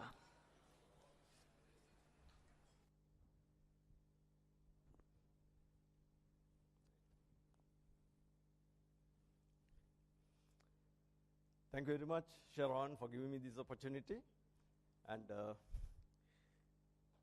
we are talking about the economic growth fueled by AI applications and will certainly work out with the change of mindset, I believe.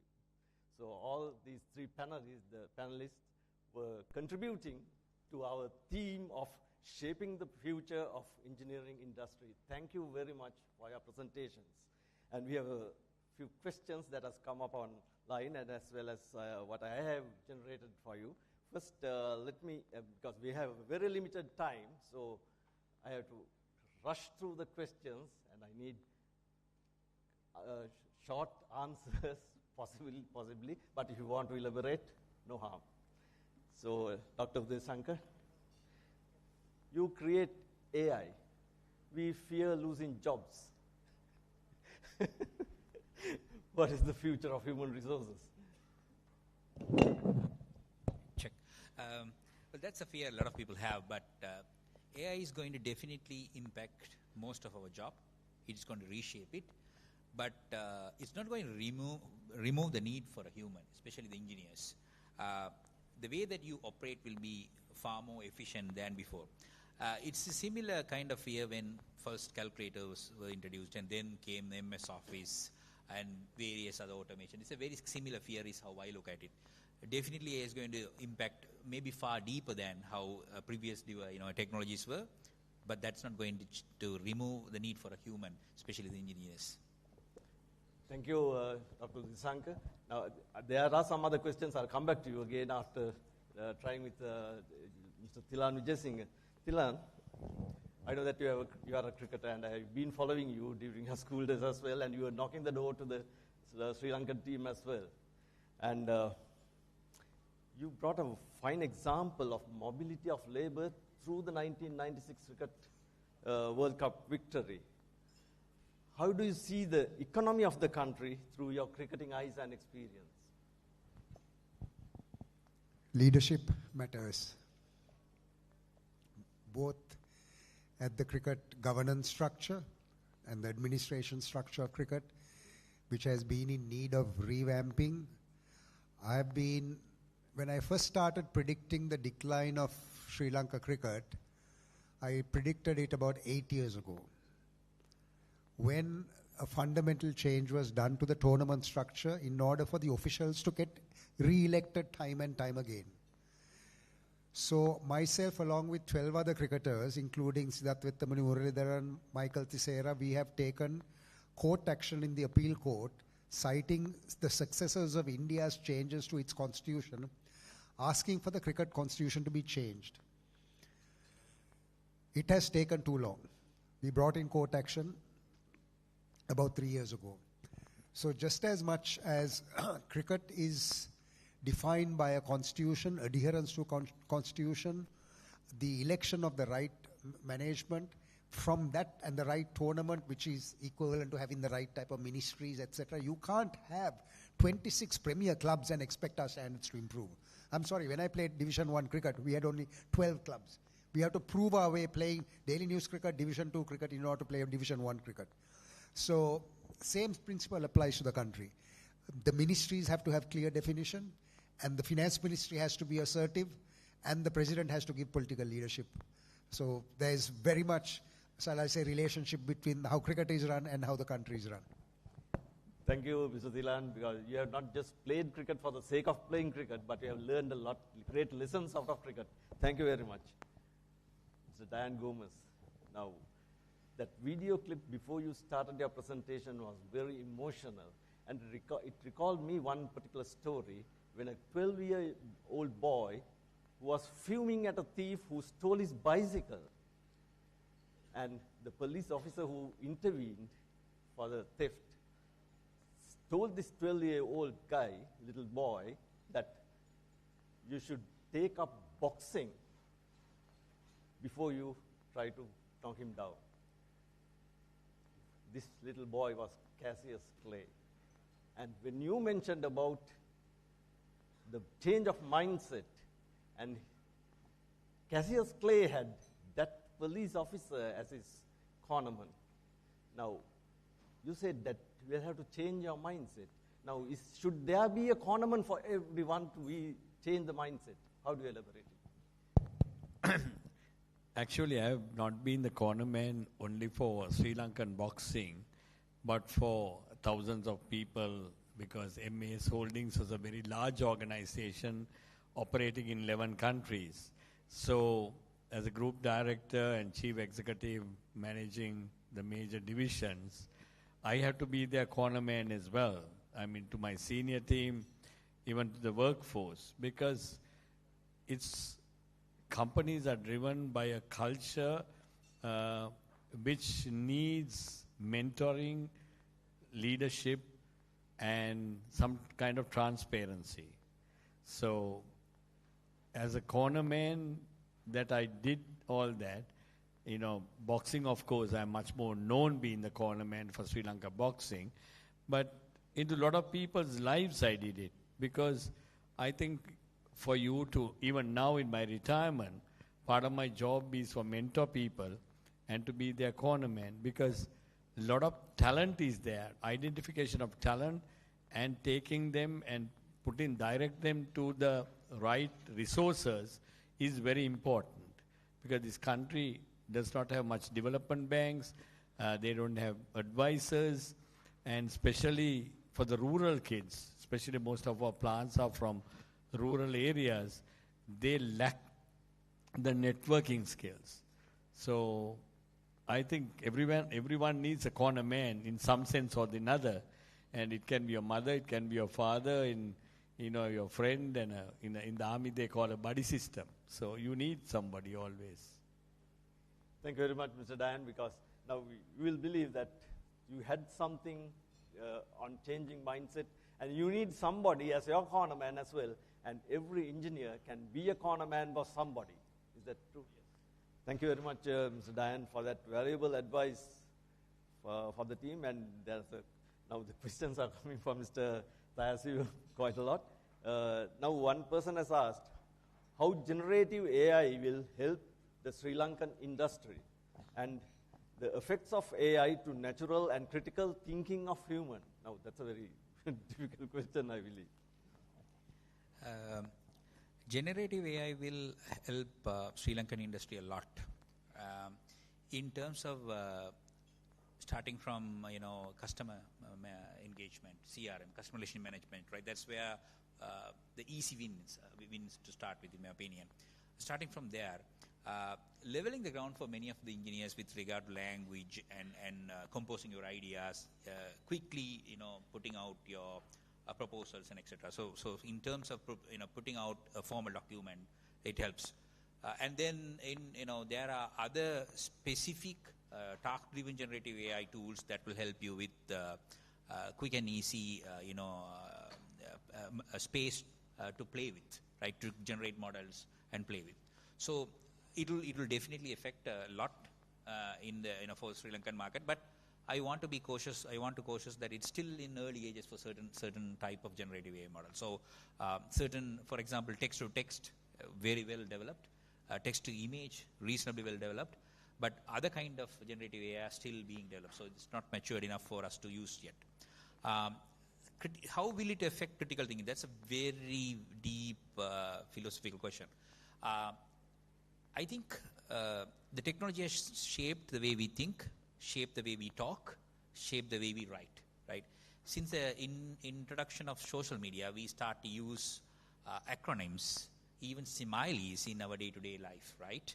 And I think especially the generations that I teach, they have developed, I called a meme language. They go for minimalism when they talk, and in a very pseudo way, right? So similarly, the generative AI will also, going to limit or change the way you think. Will it affect critical thinking? Well, depends on how you use it, right? Generative AI is a very good tool if you know how to question it. And if you have been trained well on questioning it, and if you are capable of questioning things that is put in front of you, it'll be a good tool. But if you are not a good questioner, well, then you will become a slave to it rather than a master to it. Yeah, thank you very much, Doctor. And I was feeling as when you made your presentation that the future generations will be born without brains. That scared me a little bit. But now, thank you very much for giving that elaboration to the question that was asked. Mr. Vijay Singh. Now, there's one person asking whether this LRT project is viable. 1 2-minute answer. When Singapore decided to build its MRT, which is the equivalent of the LRT, they planned it for 10 years. The first thing they did was the government bought strategic pieces of land because they knew the MRT in and by itself will not be cash positive, but they can make a return on the government's investment by the value enhancement of land. Now, if you were to look at the LRT in Sri Lanka purely from a funding perspective, as I mentioned in my speech, the question is, can we afford $1.7 billion of a loan guaranteed by the government in the context of the current debt crisis and the IMF targets? I'm not an economist, but my back of envelope calculation shows no. Unless the economy grows at 8 to 10%. So you've got to grow the top line, which is the GDP growth rate, at a massive rate in order to create the borrowing capacity at the level of the country's balance sheet. The second issue is that the right solution in the context of, yes, it is the right solution in terms of efficiency, saving of fuel, etc. But in the context of running cash losses for the first 10 to 15 years, because it needs electricity to run. There's a maintenance cost. There is a question mark of would people be using the LRT during off-peak hours? Because Sri Lanka yet does not have a night economy. We are not necessarily mobile from one place to another place when it comes to travel. Yes, and it will replace the three-wheelers. So there are a whole host of questions to answer. But if you were to look at the current situation in the country, we can't afford it. Thank you, Mr. Vijay Singh. There's another question coming to you. There's a lot of criticism going on regarding the new renewable power contract in Mannar. Some say local investors are paid 5 cents US dollars, whereas we are trying to buy at 6 to 7 cents US from a foreign investor. What is your idea of this investment? I can give the answer this way because I'm not involved in any of these negotiations. Just by reading what has been approved by the cabinet, let me answer, prior to the Adani project being approved at 7 something or 8 cents or something of that sort, there were 3 other projects in the solar energy, local and some were foreign, which were approved at also around the 8-cent range. Now, if you look at the global trend, wind energy is on average 15 to 20 to 30% cheaper than solar energy. So if I am Adani, I'm not standing up for Adani in any way, I would look at the fact that the benchmark has already been established for solar at 8 cents or well over 8 cents to local and other foreign investors. And I would say, look here, we are actually cheaper than you. Right? But the world norm is wind energy is much more expensive than solar. So a precedence has been set. So naturally, I come back to the point, how well has the government's technical or whatever evaluation teams or negotiating teams negotiated the solar projects? So it is a matter of relativity. We have got not one, but possibly several large-scale projects which could have, if it had went through probably a much more rigorous process, could have been cheaper. So it is all relative. We've established a benchmark, and whoever negotiated the deal said, okay, we will agree at this level because you have already established a benchmark. I hope you understand my logic. So I'm not justifying any of these. I'm simply saying how private sector will come and negotiate with you. Private sector is in the business of profit maximization. So if the officials concerned have concluded a project for solar, technically speaking, wind should be more expensive than that, which is the world norm. Right? So in order to establish a proper benchmark of prices like what has happened with some other wind energy project, I'll say this and stop. Every time competitive tenders have been called, even when it comes to the standard power purchase agreement, competitive tenders have been cheaper than the standard power purchase agreement. I would advocate SPPS to be stopped once and for all. It has been highly unfavorable for this country because government is not good at setting standardized tariffs. Government should be in the business of calling for worldwide competitive proposals. Thank you, Mr. Tilanji Singh, for that question answer. And at the same time, you mentioned about value engineering and financial engineering. Now, engineers are very good at doing their jobs. They do it perfectly and they think that they have done their part and passes it over, but they don't follow the cycle. That's what you mentioned. And can you elaborate a little bit on value engineering and how engineers could contribute to value engineering? I think it's really a matter of looking beyond your engineering to see whether ultimately what I gave a definition of value for money. So it requires looking at economic factors, social factors, environmental factors in coming up with really the optimum technical, financial, economic, social solution. I mean, so that is what I meant. So as you grow in your engineering field or as you become more mature as engineers, you need to have far more rounded skills and not be pure engineers. I mean, if you go back, say, to the days of the kings, at that time, our rivers and tanks and whatever were financed by charging the poor people the taxes. That was the economy that was prevailing at that time. And today, in more recent times, billions of dollars were borrowed in order to create infrastructure. And, potentially, let me answer this question this way. Where was the feasibility study for the Hambantota port? I still haven't seen one. I haven't seen a feasibility study for the Mattala airport. I haven't seen a feasibility study for the Nelunkoluna. So essentially, engineers need to be more questioning in terms of the economic justification, so that you can go to sleep at night that you've given the right engineering solution for the right type of project. Thank you very much. So you mean it's a whole cycle of events that has to be followed up by the engineers as well, because not only confining to the area that is expected from the engineer. Thank you very much for that answer. And Mr. Diane Gomez, now in your stories, you had always there was a challenge to change the mindset, right? And there was someone to help the person to change the mindset. Now, what advice would you give these engineers to change the mindset of others? I think they can start at home in the first place. Home, the kids, how they think, and always talking in terms of positive ways to do things. Simple discipline stuff. Say, for example, if I talk in terms of sports, in the barest simplicity, when New Zealand plays any rugby, All Blacks, they play this traditional thing, the haka. And any New Zealander, I've seen All Blacks play, they join and they sing the national anthem with so much of pride. So is in India. So is in most of the other countries. I went for this cricket match, India versus Sri Lanka at the Kettarama, and we got thrashed that day. We were all out, I think, before the match, even some people are still coming.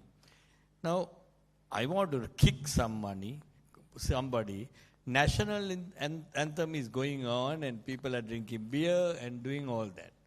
So, even from the school, when the national anthem is played, even in sports, look at our cricketers, look at our other sportsmen.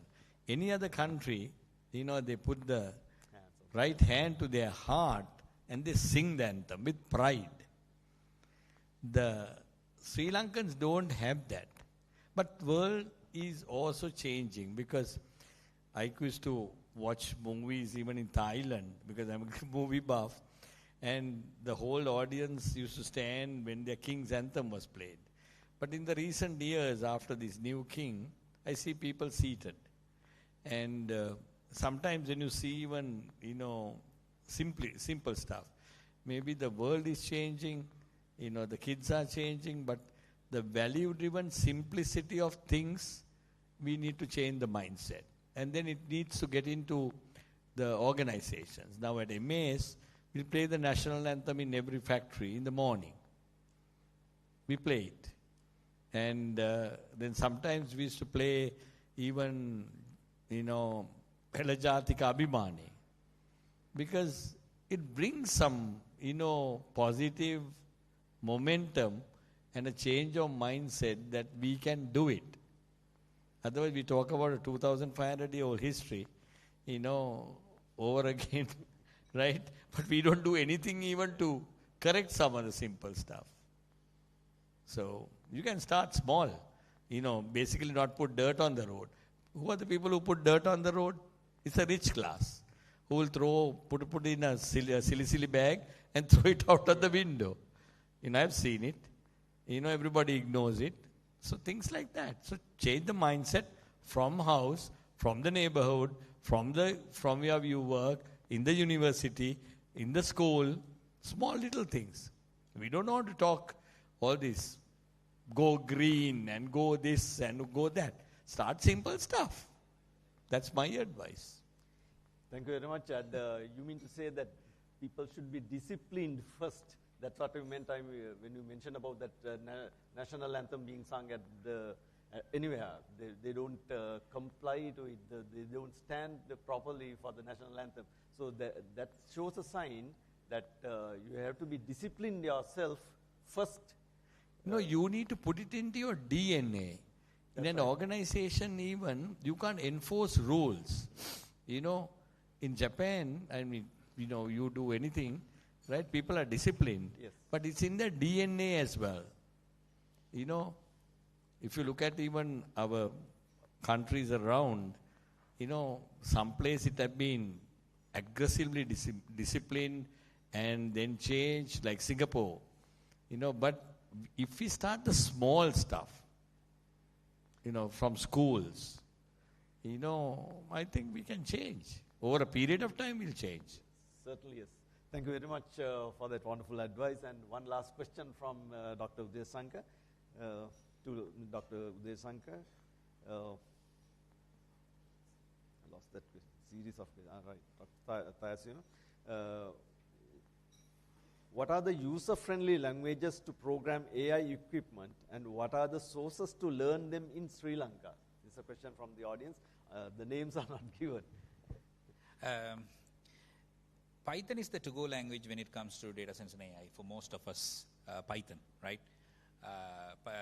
That is user-friendly because it's a scripting language. It's been built in a way that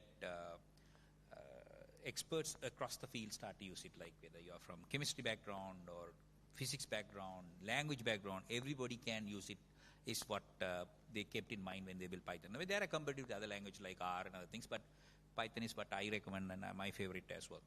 To learn Python, there are plenty of places. You can learn free from University of Moratuwa open learning platform. We have a very introductory course for pretty much for very young people like or newbies, to be precise, like somebody who want to get up to speed with Python. Other than that, there are some free Python training programs, or even Python positioned at the AI side training programs from Google, Amazon, Coursera, and many other platforms out there. So nowadays, the good thing is that learning some of these basic things, there are plenty of resources out there, tools out there, and you can learn. One thing to be cautious is that with the generative AI, there's a game changer that generative AI itself can code. So depending on which level you are in your career, I would recommend you to not necessarily learn programming language, if not, learn how to use a generative tool to program yourself. Because as I said, if you want to code something, go and tell AI tool that I want a code to do this. Read a file, select these lines, do something. Like if you just can explain it, it will code it for you. Then you need to be able to do some slight debug. I'm not telling AI can write a very complex code. I am telling AI can write a very basic, necessities it can do, and it's growing. It's getting better and better. So that is another way to look at it. Thank you very much, Doctor. It's very informative. And as a last question, Mr. Vijay Singh, do you have any message to this engineering audience to tell, not particularly about your economic side of it, or something that you would like to tell for them to change their mindset as well? I think you have to first make an honest self-assessment. None of us have the power to change the DNA of a country, as Dan promised. I always say this to especially young people, and we continue to be young as we grow old. But it is, how can we, notwithstanding all of the issues we see around us, or create what I call a pocket of excellence within a sea of mediocrity. And in my view, that if you yourself change and you just focus on doing the best that you can within the realm of influence that you have been given, I think if you create enough of these pockets of excellence, then as a society, as a country, and as a culture, we improve. The second message I can give is, make your voice heard, because I'm a product of my father, who used to be very critical in where things had to be critical, where he was very open. Yes, we get, I have gone through some very, very difficult times for being open about certain things. But ultimately, the advice I can give is, what you can give the country and the next generation is not wealth, it's your integrity and your reputation. So whatever happens, stay ethical and ensure that, I think if many of us create these within our own spheres of influence, these pockets of excellence, I think there is, creating or eliminating that sea of mediocrity could be addressed. So that's really my message, because there is a lot that is not right about the country, but there is a lot that is right as well about the country. And I've chosen to give up myself to make those changes. I'm very passionate about the tourism industry. I'm passionate about education. And if some of you know the efforts that Dr. Lalit Gamage and I went through to start SLIIT or build 8 zones. And one more leadership issue that I'll leave behind with you. One of the questions I've always been asked is, Tilan, how did you manage to motivate your staff at the Board of Investment when, in fact, the tools of motivation are not within your control? That was a very interesting question because I had to get Treasury approval even to pay a 1-month bonus. I could not give promotions. I could not change salaries because you had to deal with the Management Services Division of the Finance Ministry. But that same team at the BOI, number of staff members actually reduced by 10%, who handled a 375 million rupee treasury budget. You have to inflate that to today's money. The same team handled a 3 billion rupee infrastructure budget in 5 years.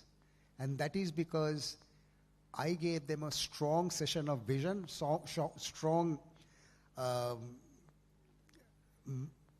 sense of vision in accomplishing certain targets and goals, and they bought into the vision. There was a sense of giving back to the country. Public servants are motivated not by necessarily your salary or the perks. It's that sense of accomplishment.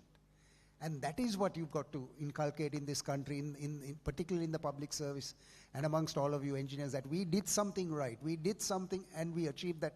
And today, 20-some years later, I take pride in some of the things I've done. I tell that to my children, and one day my children have children. That'll be what you can actually take to your grave. Thank you, Mr. Vijay for that. And Mr. Gomez, do you have any specific message for this audience?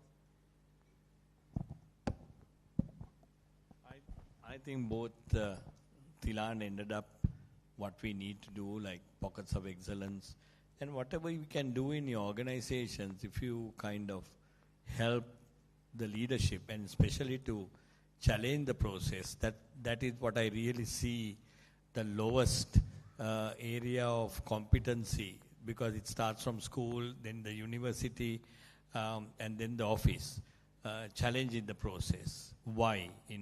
Why can we do it better, etc. So most of you all must be in very commanding or leadership positions, and to encourage that. Because in Sri Lanka, it's not encouraged much, starting from school, university, and the organization. So I would say, to create that pockets of excellence and to create a good leadership succession plan, start challenging the process in everything you do. Yeah, it's all about developing values, I believe. Yes. Thank you very much, Mr. Gomez.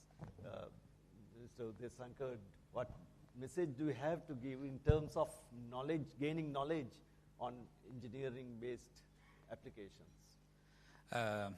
Okay. So, engineering is a field that is ever-changing, right?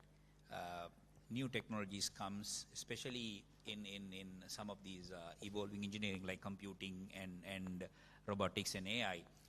Pretty much every week you get to know there's a new tool, new software is released, new technologies being introduced. And how do you stay on top of it, right? It's an art that you should learn, right? Because unlike those days, we are in the information flow. We are facing a information deluge where like information just bombing us apart, and we need to selectively learn technologies and tools. One key thing I use is that there is a lot of marketing going around when it comes to engineering technology. So you have to be very careful. If you have to read between the lines, then you can be very selectively choose what to learn. Second thing is develop a talent of questioning. I think one thing you can use to learn efficiently and effectively is if you can question back what is put in front of you. Those are the two techniques I use that I hope that will help. Thank you very much, Doctor. And I must thank all these panelists for the wonderful presentations as well as joining this panel discussion and giving your valuable insights to this audience.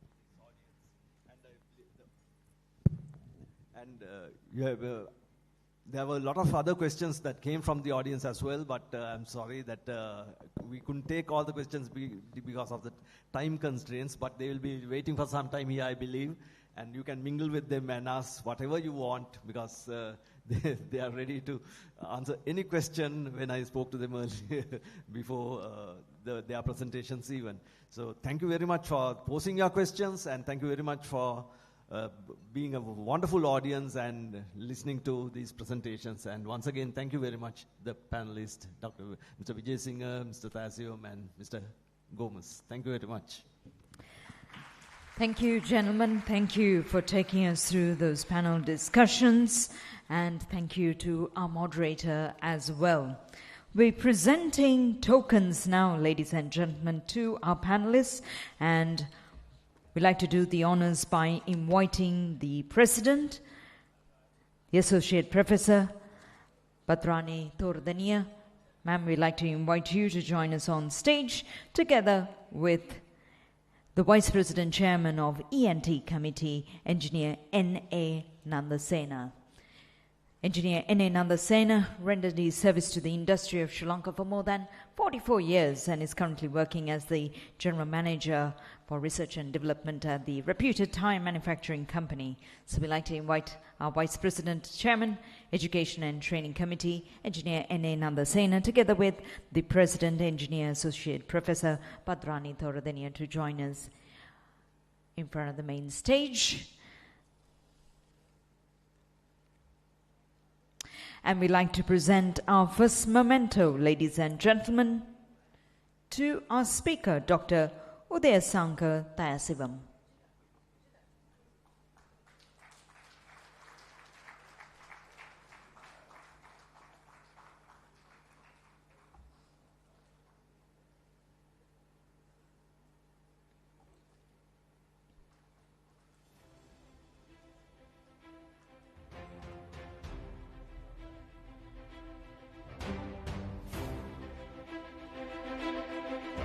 Round of applause, everyone. Thank you, Dr. Udayasankar Thayasivam, for your very valuable insights and details shared on artificial intelligence applications in the field of engineering. And next, we'd like to say thank you to Mr. Thilan Vijay Singer, covering us on the engineer's role in economics growth of Sri Lanka.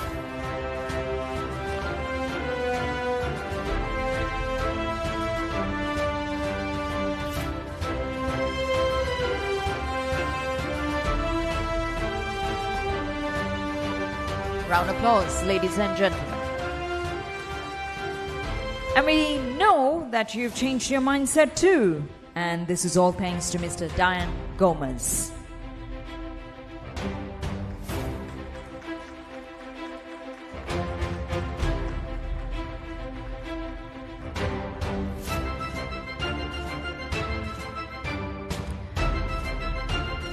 And we say thank you to our panelists and our moderator, and we say thank you to our president and, of course, our vice president as well. Ladies and gentlemen, we've come to the conclusion of today's technical sessions. To propose the word of thanks, we'd like to invite the past president, who is an NDT holder in the field of rubber technology, who continued his studies in the mechanical engineering at IIESL and later successfully completed his master degree in polymer technology at the University of Moratuwa. He served as the R&D quality manager at IIESL Lanka Private Limited, group process manager at DIP Products PLC, and general manager at Polymer Technology. Presently, he's the training engineer at the Institute of Technology of the University of Moratuwa. Ladies and gentlemen, to propose the vote of thanks, please put your hands together for engineer Kamalnath Jinadasa.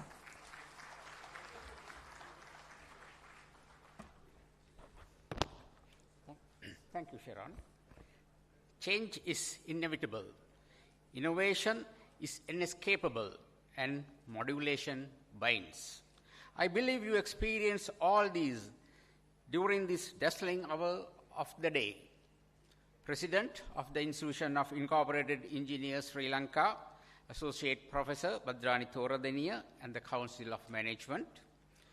Our esteemed presenters of this Inco Fusion, distinguished guests, international delegates, past presidents, trustees of IIESL, ladies and gentlemen. I am honored, privileged, and empowered to address you with the heartfelt, pleasant sentiments at an event that heeded the power of change. Dr. Uday Sankar, Head of the Department of Computer Science and Engineering at University of Moratuwa, you opened the gates, barricades, and cleared the obstructions to visualize the new vistas through artificial intelligence, especially in the creative minds. You installed a new application in us through your message on AI, on what affects the growth of a professional in today's context. We are beholden with your encapsulated ideas. And as the moderator was questioning on job security, hope with AI, man will not kill man, but with Industry 5.0 be implemented future, you can shape it in time to come. Mr. Thilan Vijay Singha, former Chairman, Board of Investments, you are an icon in the field of economics of Sri Lanka. You unfroze the box, which most of us are confined to conceive the idea of serving as an engineer towards the economic growth of Sri Lanka. We are in debt to your rejuvenating the hearts and minds of this audience tonight. Message on knowledge, know-how through human mobility, giving examples of 1996 World Cup, which was reinforced by Mr. Dayan Gomez as well. Mr. Dayan Gomez, the Honorary Counsel of Georgia and Sri Lanka, former Group Director, Mars Holdings. You're a game changer, not only in the boxing ring, but also in the field of management of corporate world, locally and internationally. We are fortunate to have you as a guest speaker this evening at Inco Fusion, and you memorize, inspired and motivated to change the mindset of the participants. We are grateful for the effect you created. You explained the importance of humanity and having a ornament for all of us. Yes, will change the country and open the out-of-the-box thinking. The three presenters and their spellbinding revelations would have been the realization, if not for the volunteers, Engineer Deepal Vikramasinghe, Ms. Samilka Mendes, and Engineer Noel Joseph, who held them together to ensure you get the best. Please accept our compliments for your service on behalf of the Education and Training Committee. IIESL is delighted and grateful for the delegates from Bangladesh, India, and Nepal for accepting our invitation and gracing the occasion today, and wish you stay with us, be of value to all of us. Represent Mr. Athaud Seneviratna, Director General, Institute of Sri Lanka Institute of Advanced Technology Education. Mr. H.G.P.A. Ratnaveera, Dean, Faculty of Engineering Technology, Open University of Sri Lanka. Representatives from Institute of Technology, University of Moratuwa. Representatives from Institute of Engineering Technology, Katunayaka. It is your students then and IISL members now comprise of the majority of this audience, and presume you feel proud what you have produced.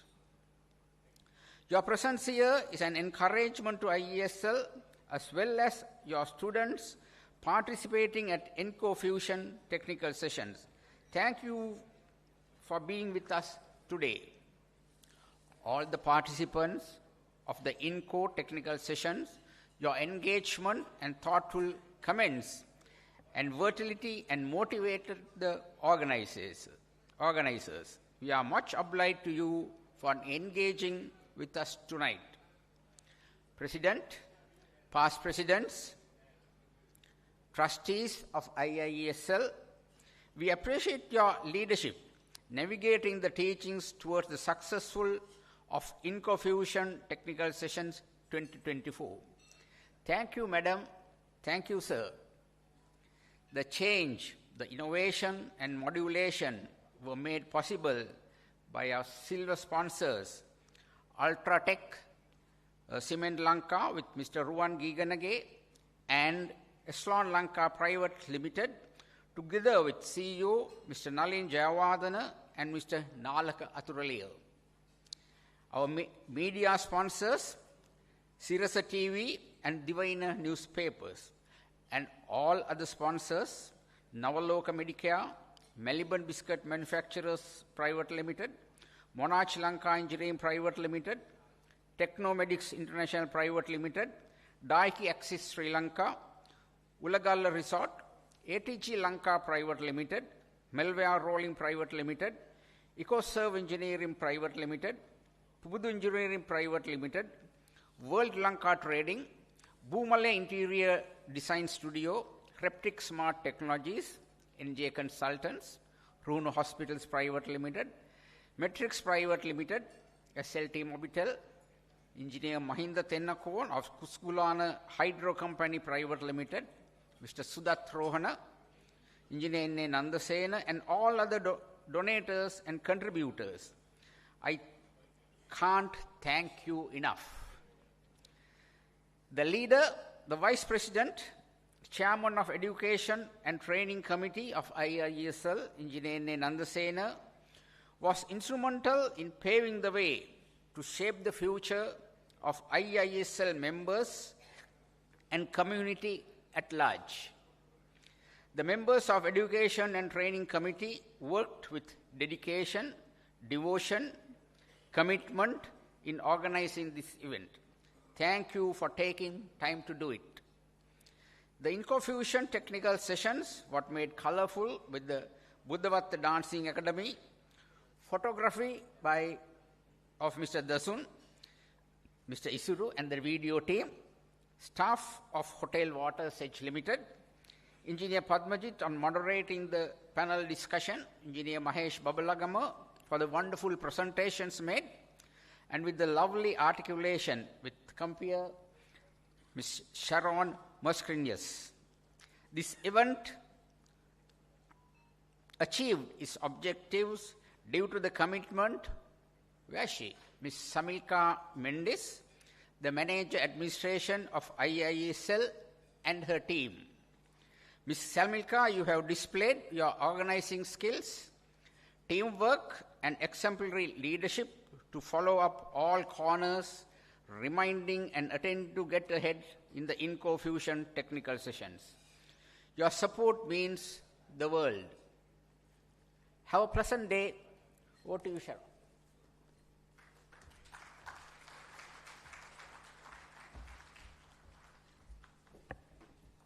All right, looks like the party is already started because I see everyone grabbing their drinks. Yes, ladies and gentlemen, the official sessions of the technical sessions concludes from here. While we say thank you to each and every one of you for being with us here this evening, we'd like to wish you all the very best, and we look forward to seeing you tomorrow for the site visit and for the ceremonial session, which will be followed on the 29th with the AGM as well. So thank you very much, and please join us for fellowship and dinner, and we wish you all the very best. Thank you.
you have